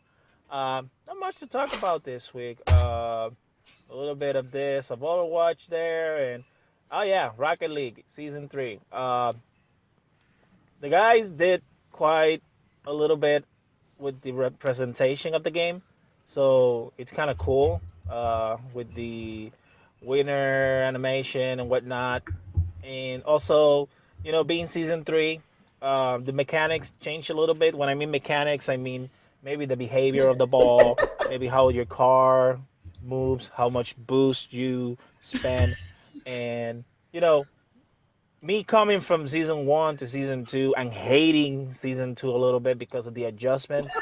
Coming to Season 3, I kind of expected the changes, and they were not that bad. I mean, the cars feel a lot more heavier, so maybe it's more easier to maneuver, fly around when you're in the air and try to adjust your car with boost and whatnot. So maybe they're doing it for the better on that aspect. I'm trying to learn from it, but at least I wasn't bothered about the changes this time around, and that's a good thing for me. Silver With PR is Psyonix learning those pretty boost much, tricks. This game's gonna be like what, 1 year pretty Learn much how to fly and soon. make So some dunks. and the tray system with the items that get repeated, I'm so down for that. It's kind of cool that they give you an option to get rid of some items that you don't want to use and trade them for something quote unquote rare items. So that's a good thing. I mean, it keeps the game fresh. This is what Psyonix's been doing for pretty much almost a year. Just keeping the game fresh for all newcomers and people that are fans of the game, so they can the lifespan of this game keeps rolling. And for doing all these changes for almost nearly a year, it's kind of an awesome thing. So it's great. But yeah, that's pretty much about that. No tangents because it's being a slow week on past E3 and whatnot, and I don't have opinions about anything. Although I'm gonna give you guys with a quick question. We have to answer the age-old question, guys. It's been a while. Nobody has asked it in the community, and I'm just gonna drop the bomb to you guys. Drop it, dude. Drop Marry that bomb. Buff Kill, Overwatch edition. Here we go. Yeah. Oh, So pretty much basic. Okay. Overwatch cast. Pretty much the female side. I mean, unless you want to add a male, just for funsies. That's What's this bay? take. Winston's Nobody's husbando. judging you, but who would you marry, Buff Kill, from all the Overwatch cast or female cast, whatever you want? I don't matter. Doesn't matter. But if you ask me, I marry May. Duh. I would Maze Bay. buff Farah, just for the fact that inside all that armor, there's a really athletic woman in it, and that's kind of sexy. So trying to imagine. I guess. I think Yeah. all strong, independent And Egyptian I women are should sexy. kill- So Fair. Widowmaker. Why not Zarya? Because she looks like the man. I don't want to fuck those kill people. Zarya. Come on, she's a cool lady, I guess. I don't know. But Widowmaker, it's like I see that chick and I'm like, man, if you try to touch that woman, I'm just gonna kill you with poison. I I mean, that's touching that. fair. So I'd rather kill you. Yeah. She did slit her husband's throat yeah. in the middle of the night. So, Yeah. Marry Buff Kill, guys. Pick your gals. Or dudes, whatever. Yeah. Around, sorry, guys. Without further ado, Reinhardt. have a happy Saturday. CLPR, signing out. Thank you, Okay. CLPR. I Yeah. think we owe it to ourselves to be honest with ourselves and do both the male and female side of it. Yeah. I'm in agreement enough. with that, yes. And obviously we can't I'll go lie first then. we can't lie to ourselves. Scott, Mary Buff Kill, tell me who your husbando is. We went over this kind of like a previous week, so it's not going to be all that much different. Fair enough. So it's going to be Mercy for the Mary. Okay. The fuck this time is going to be Widowmaker. Oh. Ooh. Oh, you Dirty. enjoy STDs. Interesting. Okay, Cameron. I was She normally kills everybody she comes across, so I doubt it. But Yeah, I mean, yeah, she wouldn't. Yeah. Yeah. Well, the most and deadly then STD. I'm is gonna end up slit killing throat. Roadhog because no. Okay, so you're just gonna. Just the idea of Roadhog is just no. Are we just gonna interstitch men and Oh, women into this? I was gonna do I a thought we were gonna women's one separate and a it. women's one. Listen, Yeah, I was listen. gonna say two. Each Listen, one. we could do it however you want. I'm gonna do a man and a women's one. Yeah. It's interstitching. Okay, that's fine. Scott makes- what that was for. Scott, you make your own rules. You live your own life. I'm gonna obviously on the female side, Mercy is bae. I would marry Mercy. We would have a lovely like log cabin, probably in like Switzerland. Yeah, that's about right. We'd settle down. You know, she's like a nurse or a doctor, I imagine. She's a surgeon, yeah. She's like so- the world's leading surgeon. So she would work at like a small town hospital. It'd be nice. It'd be a nice gig. She would come home to a husband who would cook meals for her. Maybe I went too deep on the Mary.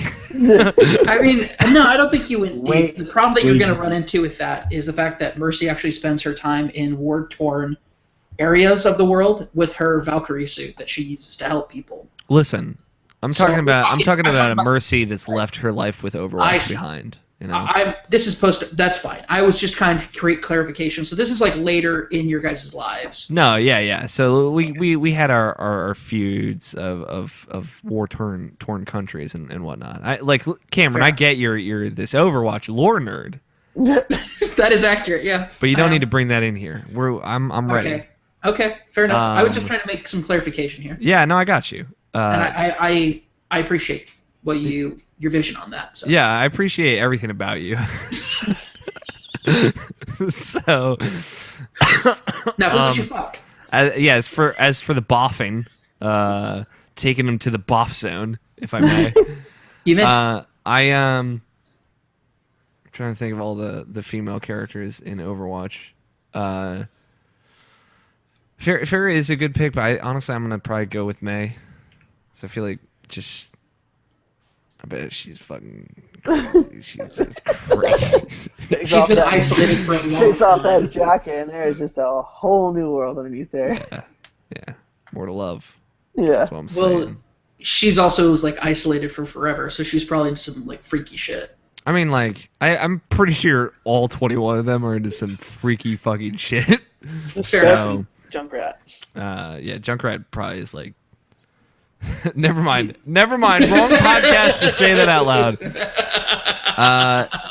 And as for Kill, I think who I'm trying to like. I honestly can't like think of anyone. Like the only other female characters I know there's more I'm thinking of are Zarya and Farah and Widowmaker, but I feel like there's more. You're forgetting Tracer. Tracer. I'd probably kill Widowmaker. I know it's the safe answer, but like she just seems like a mean person. She's like a meanie pants. I consider that valid. So Okay. I see where you're coming from. We got from the lore. He's like Cameron's pouring over his tome. He's like this tome that says Overwatch lore. No, that's valid.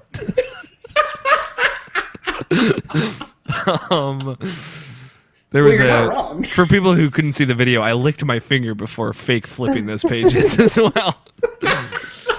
As for the men, I mean, obviously Winston you would marry for sure. I would fuck Reaper because I bet he just like he just miss. He just turns to mist like right when it's like getting fucking nasty. And I would kill Junkrat because he seems like super like he just makes me uncomfortable. Yeah.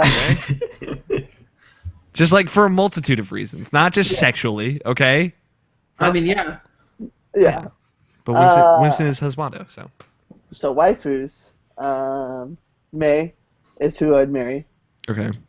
because more pushing for the cushion. You know what I'm saying? Wow. Please, like, stop. Oh, wait. Oh, that's valid. Who I would boff is Zarya. She's, Zarya? Zarya, yeah. She knows what she's doing with those. Zarya sounds more like Jiraiya from Yeah, Naruto, I and know. I thought you were like getting some wires crossed. We want to talk about husbando, though. Yeah. Anyway, Kakashi Sensei. Kakashi Sensei for life. Yeah. She'd break some bones. She knows what she's doing. She wants to be roughed. And who I would kill is Zenyatta because he's unisex. Okay. Oh, he is Omnic, yeah. Or it is Omnic. Yeah. So yeah, there's that. So I'm not gonna put Widowmaker on that list. So it's gonna be him. Okay, husbandos. Husbandos. We got tweets to go through, so we can't spend. I know. I forever spent a on lot this. of time thinking about this. That's fair. Marry Genji because Genji's bae for me. Kill would be Hanzo.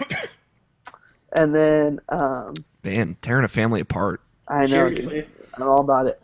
And I would boff Soldier 76 because you know he's got that six pack and that big old dick just going to town. Whoa!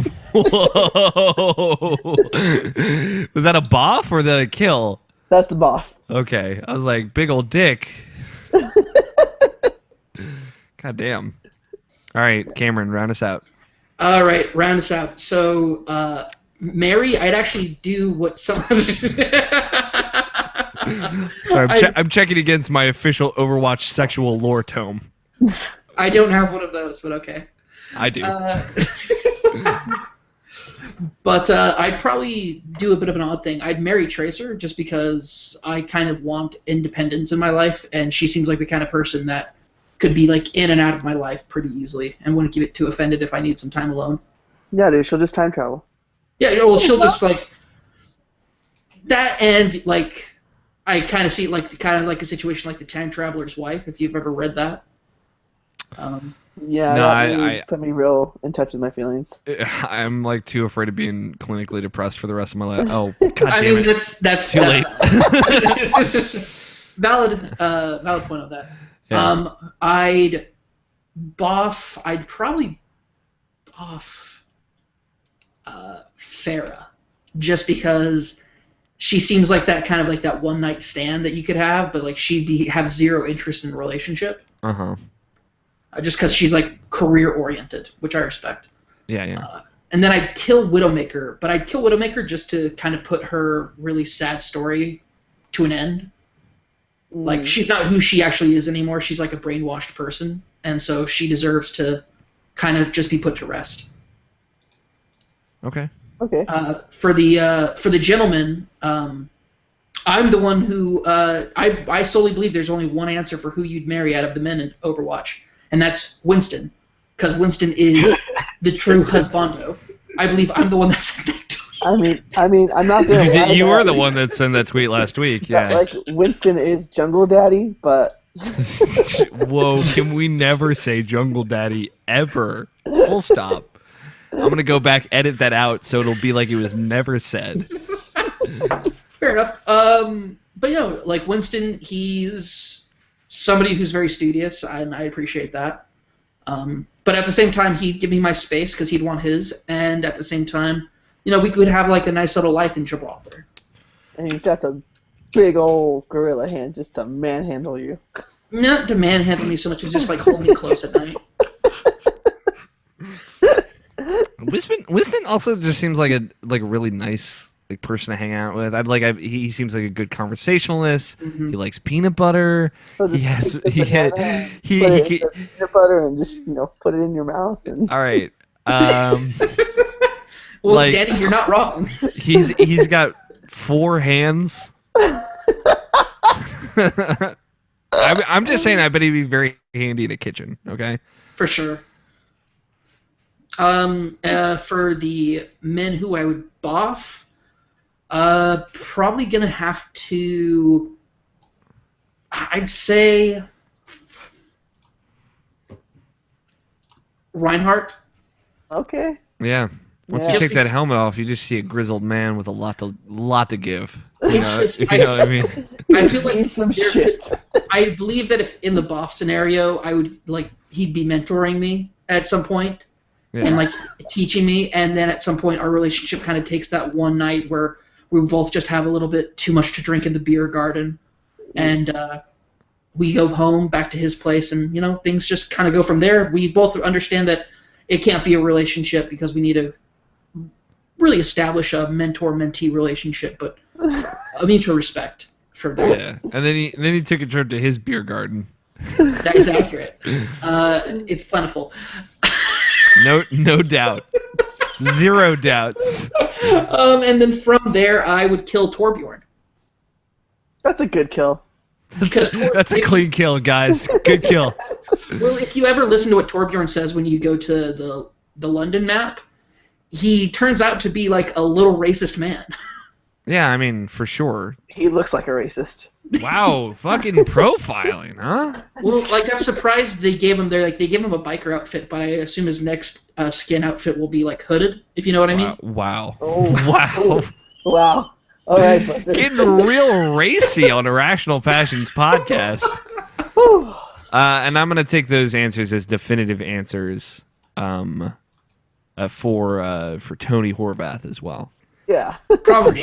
For sure. So now there's one member of the Overwatch female cast that we didn't really give a lot of love to, and that's Zarya.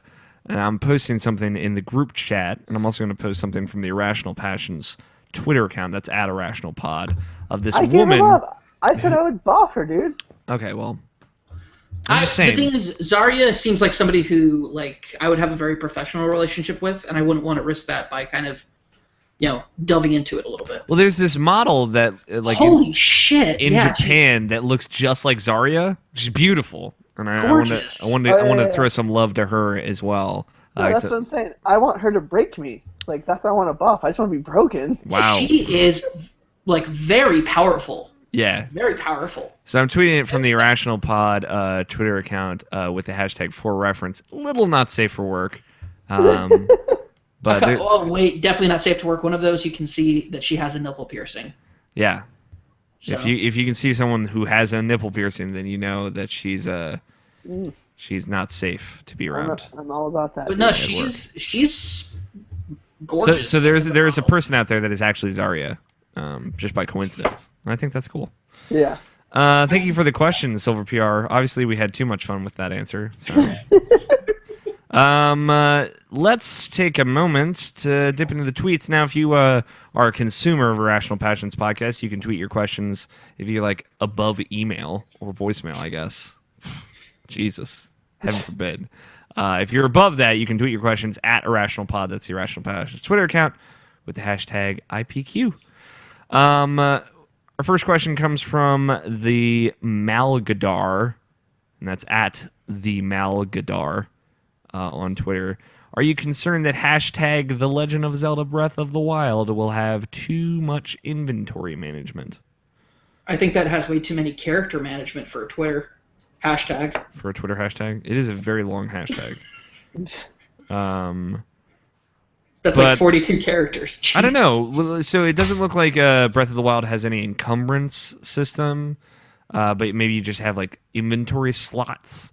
It depends on how much they dole out loot, right? If you like get too much loot, like there is such thing as too much loot. Like if you're one of those people that picks up everything, and then all of your inventory slots just fill up, then yeah, maybe. But also, if they just have like a button where you can like mark something as junk and then convert all your junk to rupees, which like it seems there might be some kind of system for that. Well, like I was on Comics and Joysticks and I talked about this. Where I was like, we've only seen like a fraction of the game. Mm-hmm. Like, what if there's a blacksmithing system for weapons, for materials that you pick up? What if you upgrade your bag so you can carry more in the inventory?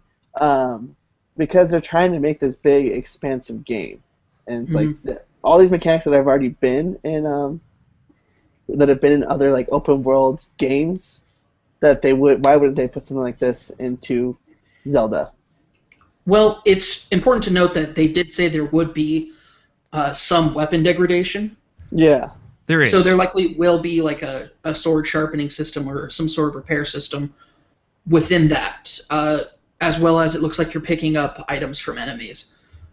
However, probably a big thing that they could probably do, and they've already probably done if they were smart about it, is have a separation. So it used to be you have key items like boss keys and whatnot, and then you had your regular items that would take up slots. But what could happen is they could actually have separate inventory systems even further. So you have a junk inventory system or a food inventory system or usable materials, and then you have actual items. I believe that is already the case. Perfect. There you go. So I was not there, so I didn't get hands. I saw a demo where they're swiping between different inventory screens. Like one was armor and clothes, one was weapons, one was food. So like, seems like they already got that figured out. Perfect. I don't know. Like it's all just like a big open grid. Nothing's like it's not buried in different menus, right? So as long as you can get to everything pretty quickly, and if you have the gamepad right, that seems like gamepad's great for inventory management. Yeah. Then hopefully you just don't have to worry about it. So, yeah, not concerned. Could be an issue, but we won't really know. That's like a thing that's you'll know when you've put like 20 hours into it, and then you realize that like 10 of those hours has been managing your inventory, right? Like you won't know that until it kind of creeps up on you. Yeah. We got a great meme tweeted at us with the hashtag IPQ from Jarrett Green. It just says footage from Kingdom Hearts 3. And it's a picture of Yuffie laying on a bed with Sora in front of her. And it says, I've heard that the Keyblade can open all sorts of locks. And underneath of that, it has the Brazzers logo. So, okay. Thanks, Jarrett. Thanks, Jarrett. Jarrett Green out there. That's at Jarrett John on Twitter. You can go tell him he's big dick. We got the question that we answered earlier from Jake Nichols, which is Kingdom Hearts real? The answer is yes. Jacob lately, I don't like. Cameron, do you remember how to say his stupid fucking name? That's a good question. I just call him Jacob, and when people say which Jacob, I say the one from England. Yeah, English Jacob. Oi! Oi, governor! At Barack Attack says, what kind of attire would be appropriate for Danny Juarez inspired Tony Hawk Pro Skater 3 creator skater? And I read that in accent. Uncanny. That sounds. I had a lot of conversations with him at Kind of Funny, and I can tell you, spot on. What kind of outfit would your Tony Hawk Pro Skater 3 Create a Skater character have, Danny? Well, like he made one, and it gave me a tie-dye shirt with a ball cap backwards and glasses and a mustache. Yeah. That is not what I would wear. Yeah, When I you would not skated wear a back in the mustache. You don't have a mustache. No, I could grow one though. I have pictures of me with a mustache. Are they also where you're near in elementary school? Wait, what? Yeah. and wait, what?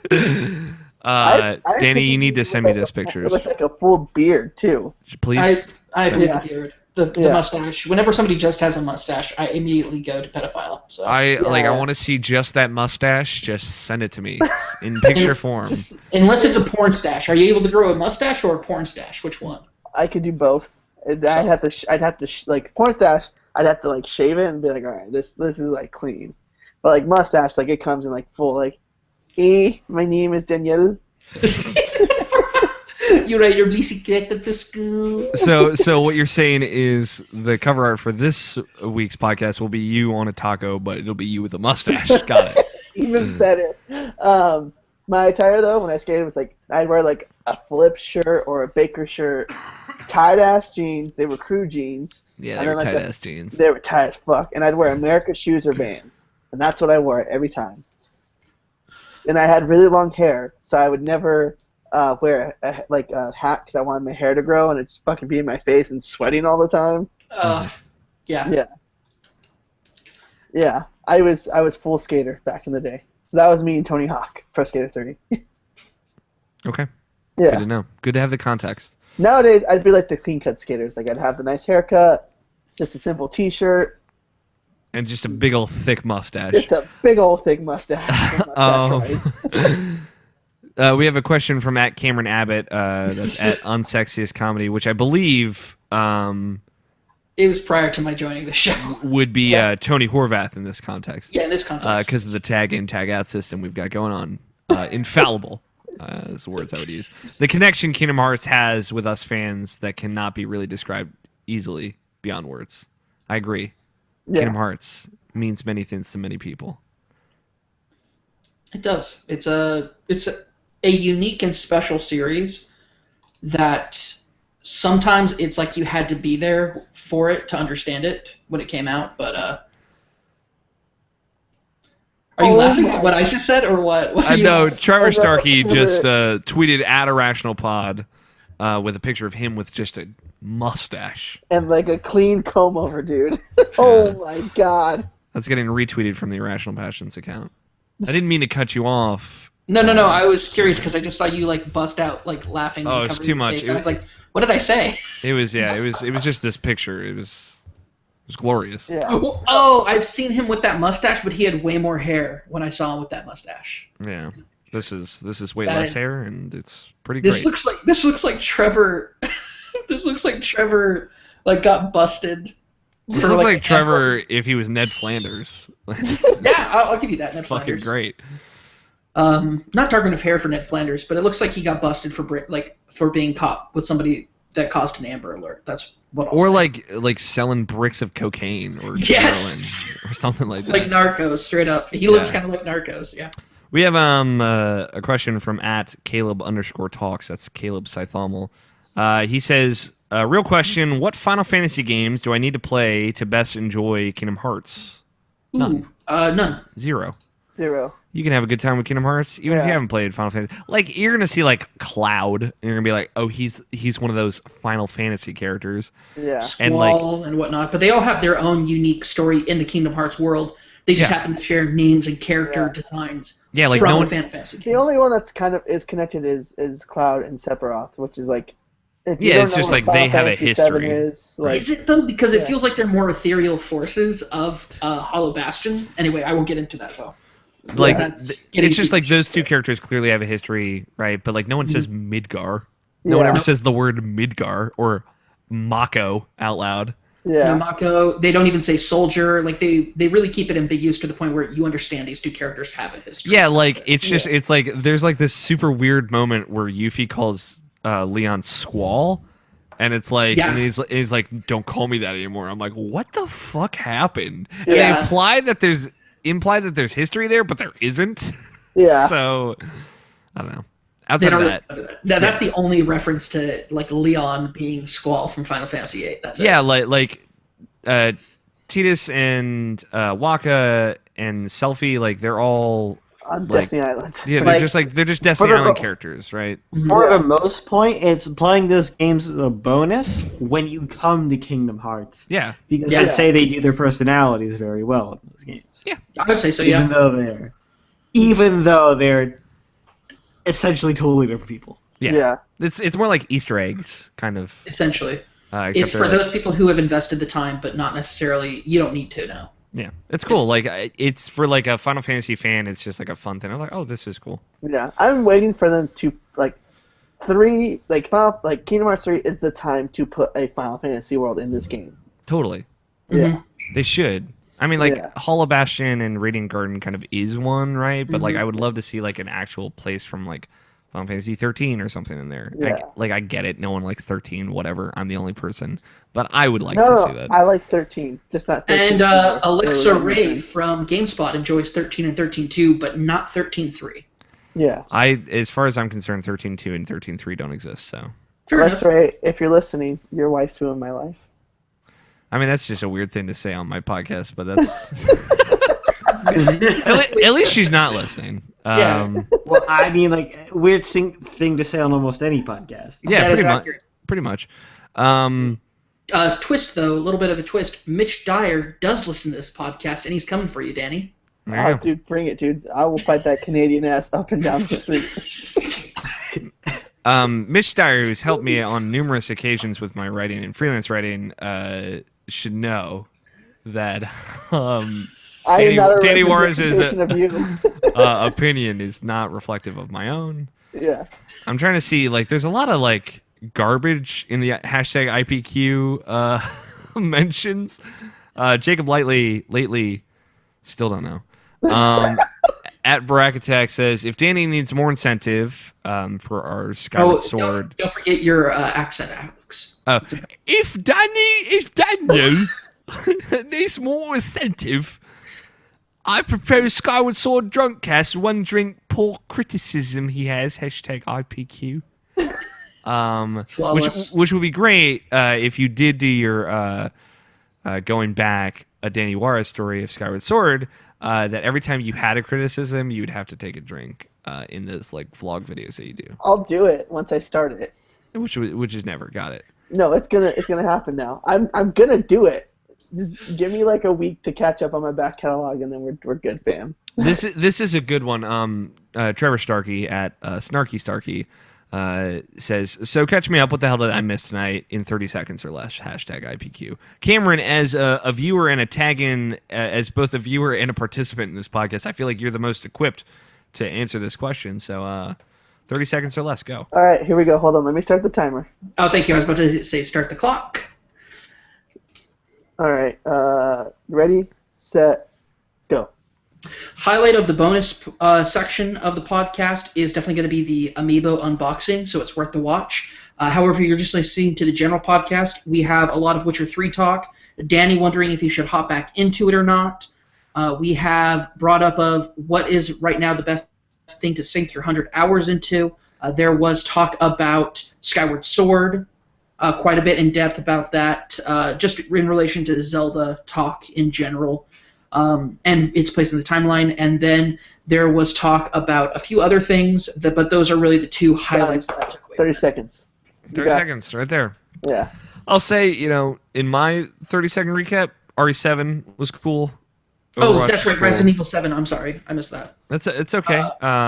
And the Valhalla game that Tony keeps talking about is Oh, that actually seems sounds cool. really interesting. The visual novel Valhalla. That's a bartending game. We also put amiibos in our mouse. yeah. I was driving at that point, so I didn't understand what was going on. Danny, I can't say it out loud. I can't. No, watch the bonus content. Did he chortle it? Don't just watch the bonus content. Dave Martinson at Martin Swagger, and that's Martin SWAGR, asks, will Litton get more or less lit upon evolution in Pokemon Sun and Moon? Hashtag IPQ. Scott, I feel like you are the only person qualified to answer this question. Not accurate. I believe I'm as qualified as well. Rerun that question one more I time. respectfully disagree, Cameron, but that's fine. That's because you don't understand. Rerun that question one more time. Okay, I'm ready for you, Scott. Dave Martinson asks, will Litten get more or less lit upon evolution in Pokemon Sun and Moon? Only if FAM is involved. Only if FAM is involved. Right answer on that. Correct answer. Thank Correct you. answer, indeed. That is, if he turns into Grindcraft at the end. yeah, for sure. I think that's going to wrap us up for the tweets. And I think that's going to wrap us up for the podcast.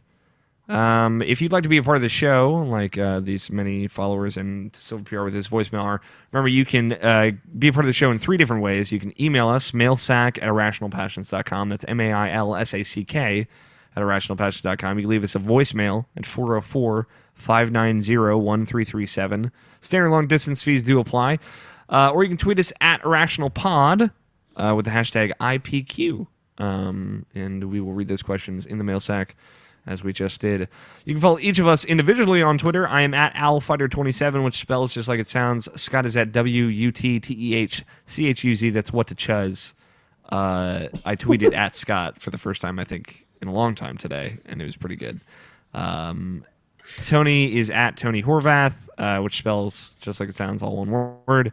Cameron, you were at Unsexiest Comedy.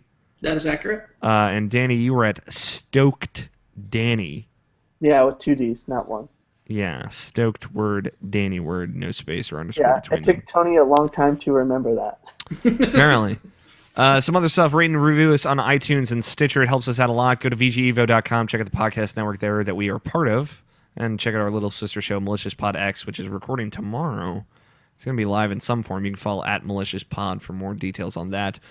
We stream every week. We've been doing mostly Overwatch stuff, but we didn't do it this past week. Sorry about that. But it's twitch.tv/Irrational Passions. And go to our YouTube page, youtube.com/Irrational Passions, to see the bonus content for this episode, which we have referenced numerous times, mostly It's pretty good. for its unabashed gloriness. And if you like the show, hey, tell your friends about it. We would really appreciate it. And word of mouth is the best way to spread the love. Cameron, Danny, I guess it's weird because we typically don't have 2 guests on ever. But Danny, as our formal guest and not our tag in, tag out co-host, where can people find you on the internet? You're not on XP Share Podcast anymore, are you? Well, okay. So Twitter's the most profound place to find all the stuff that I'm doing. Started writing Stoked Gaming or stokedgaming.tumblr.com. Illustriousmagic.tumblr.com is where I do my You've Been Played podcast with Steven from DualShockers. Me and Damien are in talks of either bringing back XP Share or starting something new and fresh. So keep on the lookout for that. So just simply follow me on Twitter, and you'll find all of it there. Okay. There you go. There you have it. I'm curious. I just really want to see these Skyward Sword videos. Yeah, you know what? If I'm going to do it, I'm going to send it to you. It's going to go through Irrational Passions. It's going to be an official Irrational Passions piece of content. Yeah. There you go. You heard it here first. You're going to get 1 a week from me. Okay. I honest to God, this sounds like a compelling piece of content. Okay. And Cameron, I mentioned it kind of briefly earlier, but where can people hear more of your lovely, lovely voice? You can hear a lot more of my lovely, lovely voice on naughtygamers.com. If you just go there, it's a website that I run with my co-host Chandler. We run a weekly podcast. Every once in a while we throw up YouTube videos and written articles. Not a whole lot of the latter 2, just due to our schedules recently, but we'll be seeing more in the future. There we go. And that's KNOTTY, Naughty Gamers. That's right, because we're complicated. Yeah. Shit's complicated. Now, Martin Swagger on Twitter, Dave Martinson, tweeted at me saying, what was that podcast network you mentioned at the end there? It's become such a routine part of the show that I don't mention it all the time, but VGEvo.com is the first podcast network that we were ever formally a part of. You can hear other kind of off the cuff, more casual shows like Interactive Distractions, Gamers Only Older, and PS Nation over there. So check that out. VGEvo.com. That's just VGEVO.com. And for everything else, Rational Passions, links to all these things and whatnot, rationalpassions.com.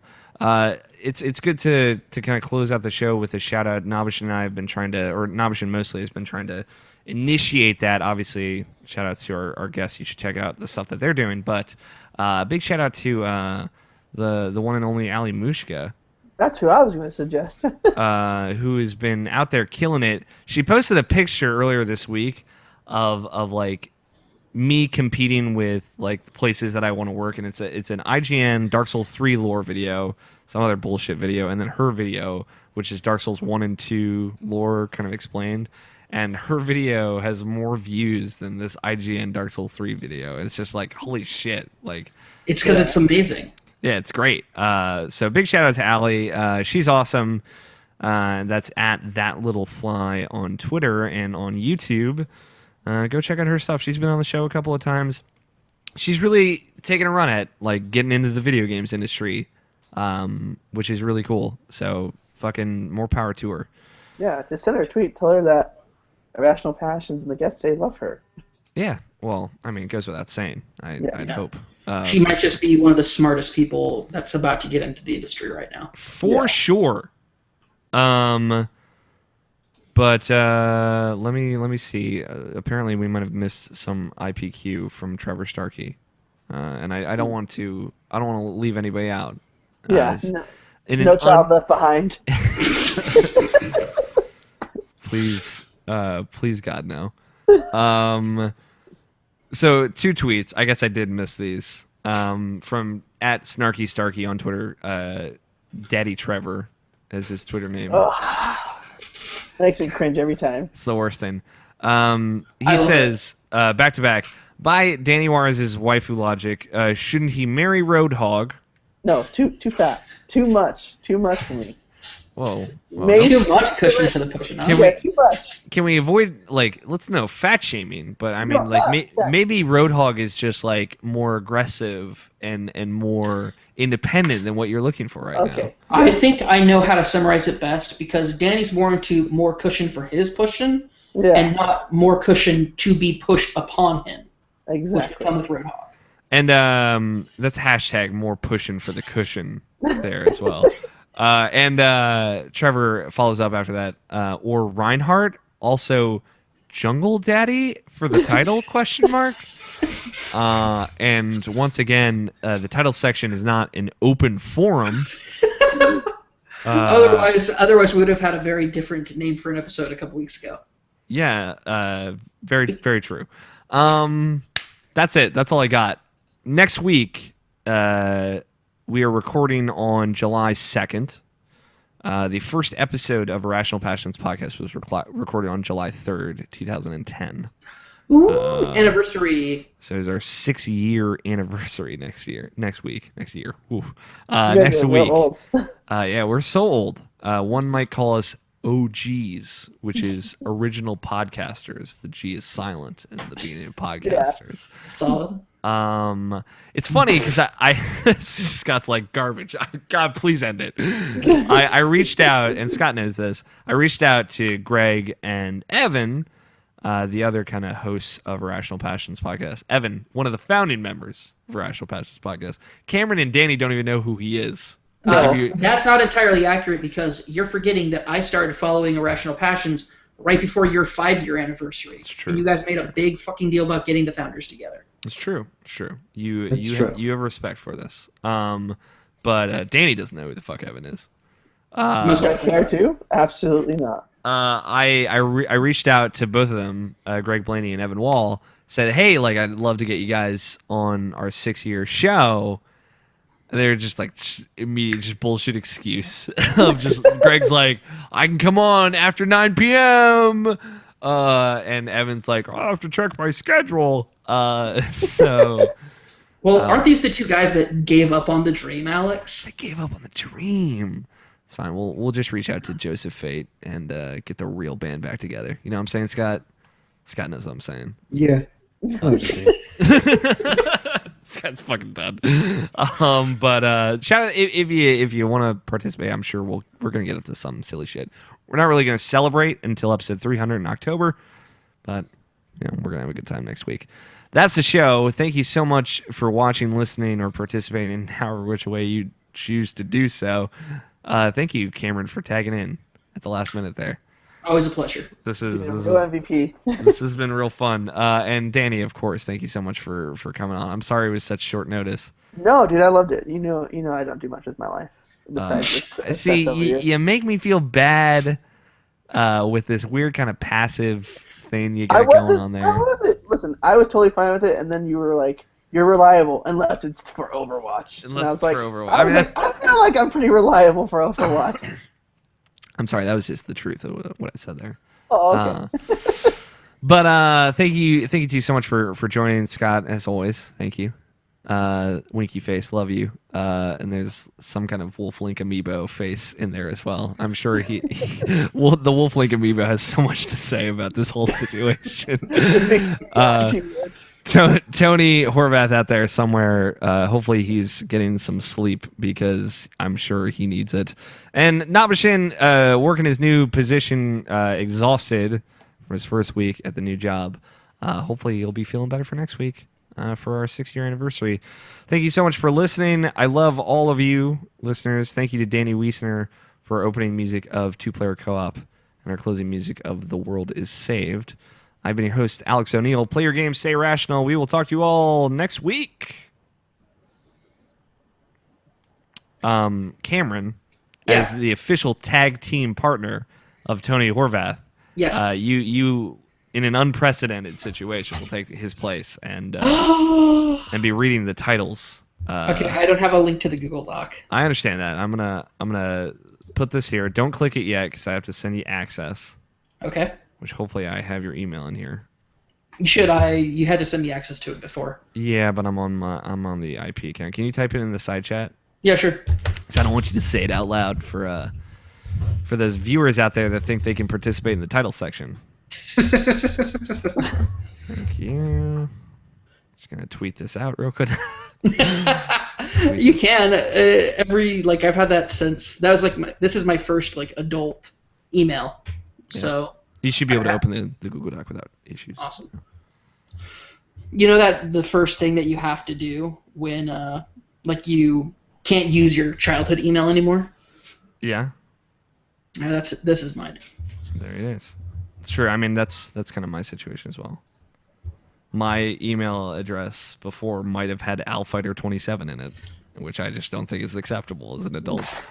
Yours is way better than mine. Mine was animefreak7654 at hotmail.com. Damn. Mine was DMC Danny Dino at AOL.com. Scott still uses his non-adult email, and it's real dumb. All right, so I'm not gonna say it. All right, here we go. Titles. We have Chubby Bunny with powdered donuts. I'm sorry, I'm trying to understand that this is an actual real title. Bravely Trigger Second End Layer Happy Havoc. Danny drinks a lot. Who is Xehanort? In Barrett's file in his cabinet somewhere. Tragedy lever pulled. Danny Juarez, hypocrite. Donut Juarez. The official Overwatch sexual lore tome. And Jungle Daddy. Jungle Daddy's only there at the end for Trevor. Okay, fair enough. I think the official Overwatch sexual lore tome is a 10 out of 10 title. It might just be 8 out of 10. I'll give it that. Scott, what do you like? The Power Donuts one. Well, we got two because Danny Juarez hypocrite is technically a powdered donut related title as well. And then Chubby Bunny with powdered donuts is also fucking.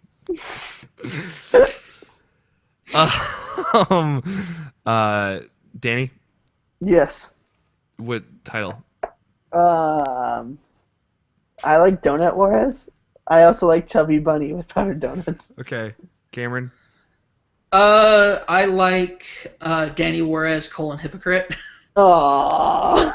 because I think it's great because he's the guest of the show, and it's like you're doing a profile on him or something like Danny Juarez, hypocrite.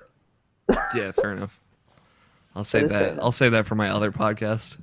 Oh my god. I'm not even gonna read these tweets anymore. I think Chubby Bunny with powdered donuts. It seems That's to be. good. It seems to be the most popular one. There you go. I can take the hit on that. I kind of want it to be a surprise that Cameron is on the show. Oh, please do. Let's do that. So I'm That gonna would be leave him out of the title portion. fun. So. Because I feel like it's a good like middle chapter twist for people that are gonna listen to the audio version. Silver PR is gonna download the MP3 of this and not know at all what the fuck is happening. I'm okay with that. So, Danny, do you want to say the episode number, Yeah. which is 283, Okay. and I will say the title. Okay. So 283. Yeah, you know how to do this? Do you remember? You're listening are you to already really- Irrational really Passions, drunk? episode 283. I've had one beer. Okay. Okay, it's Irrational Passions podcast. It's not just Yeah. we can't just be like ethereal irrational passions. As much as I'd love to be. Okay. Do you want me to do it now? Whenever you're ready. Okay. You're listening to Irrational Passions podcast, episode 283. Chubby Bunny with powdered donuts. Let me just breathe in the microphone a little more. Oh, yeah. You can stop recording now. All right. Okay. How long was your segment, Cameron? My segment was just under an hour. Whew. That's how you know it's an episode of Rational Passions podcast. Because we did 2 hours before that, so. Yep.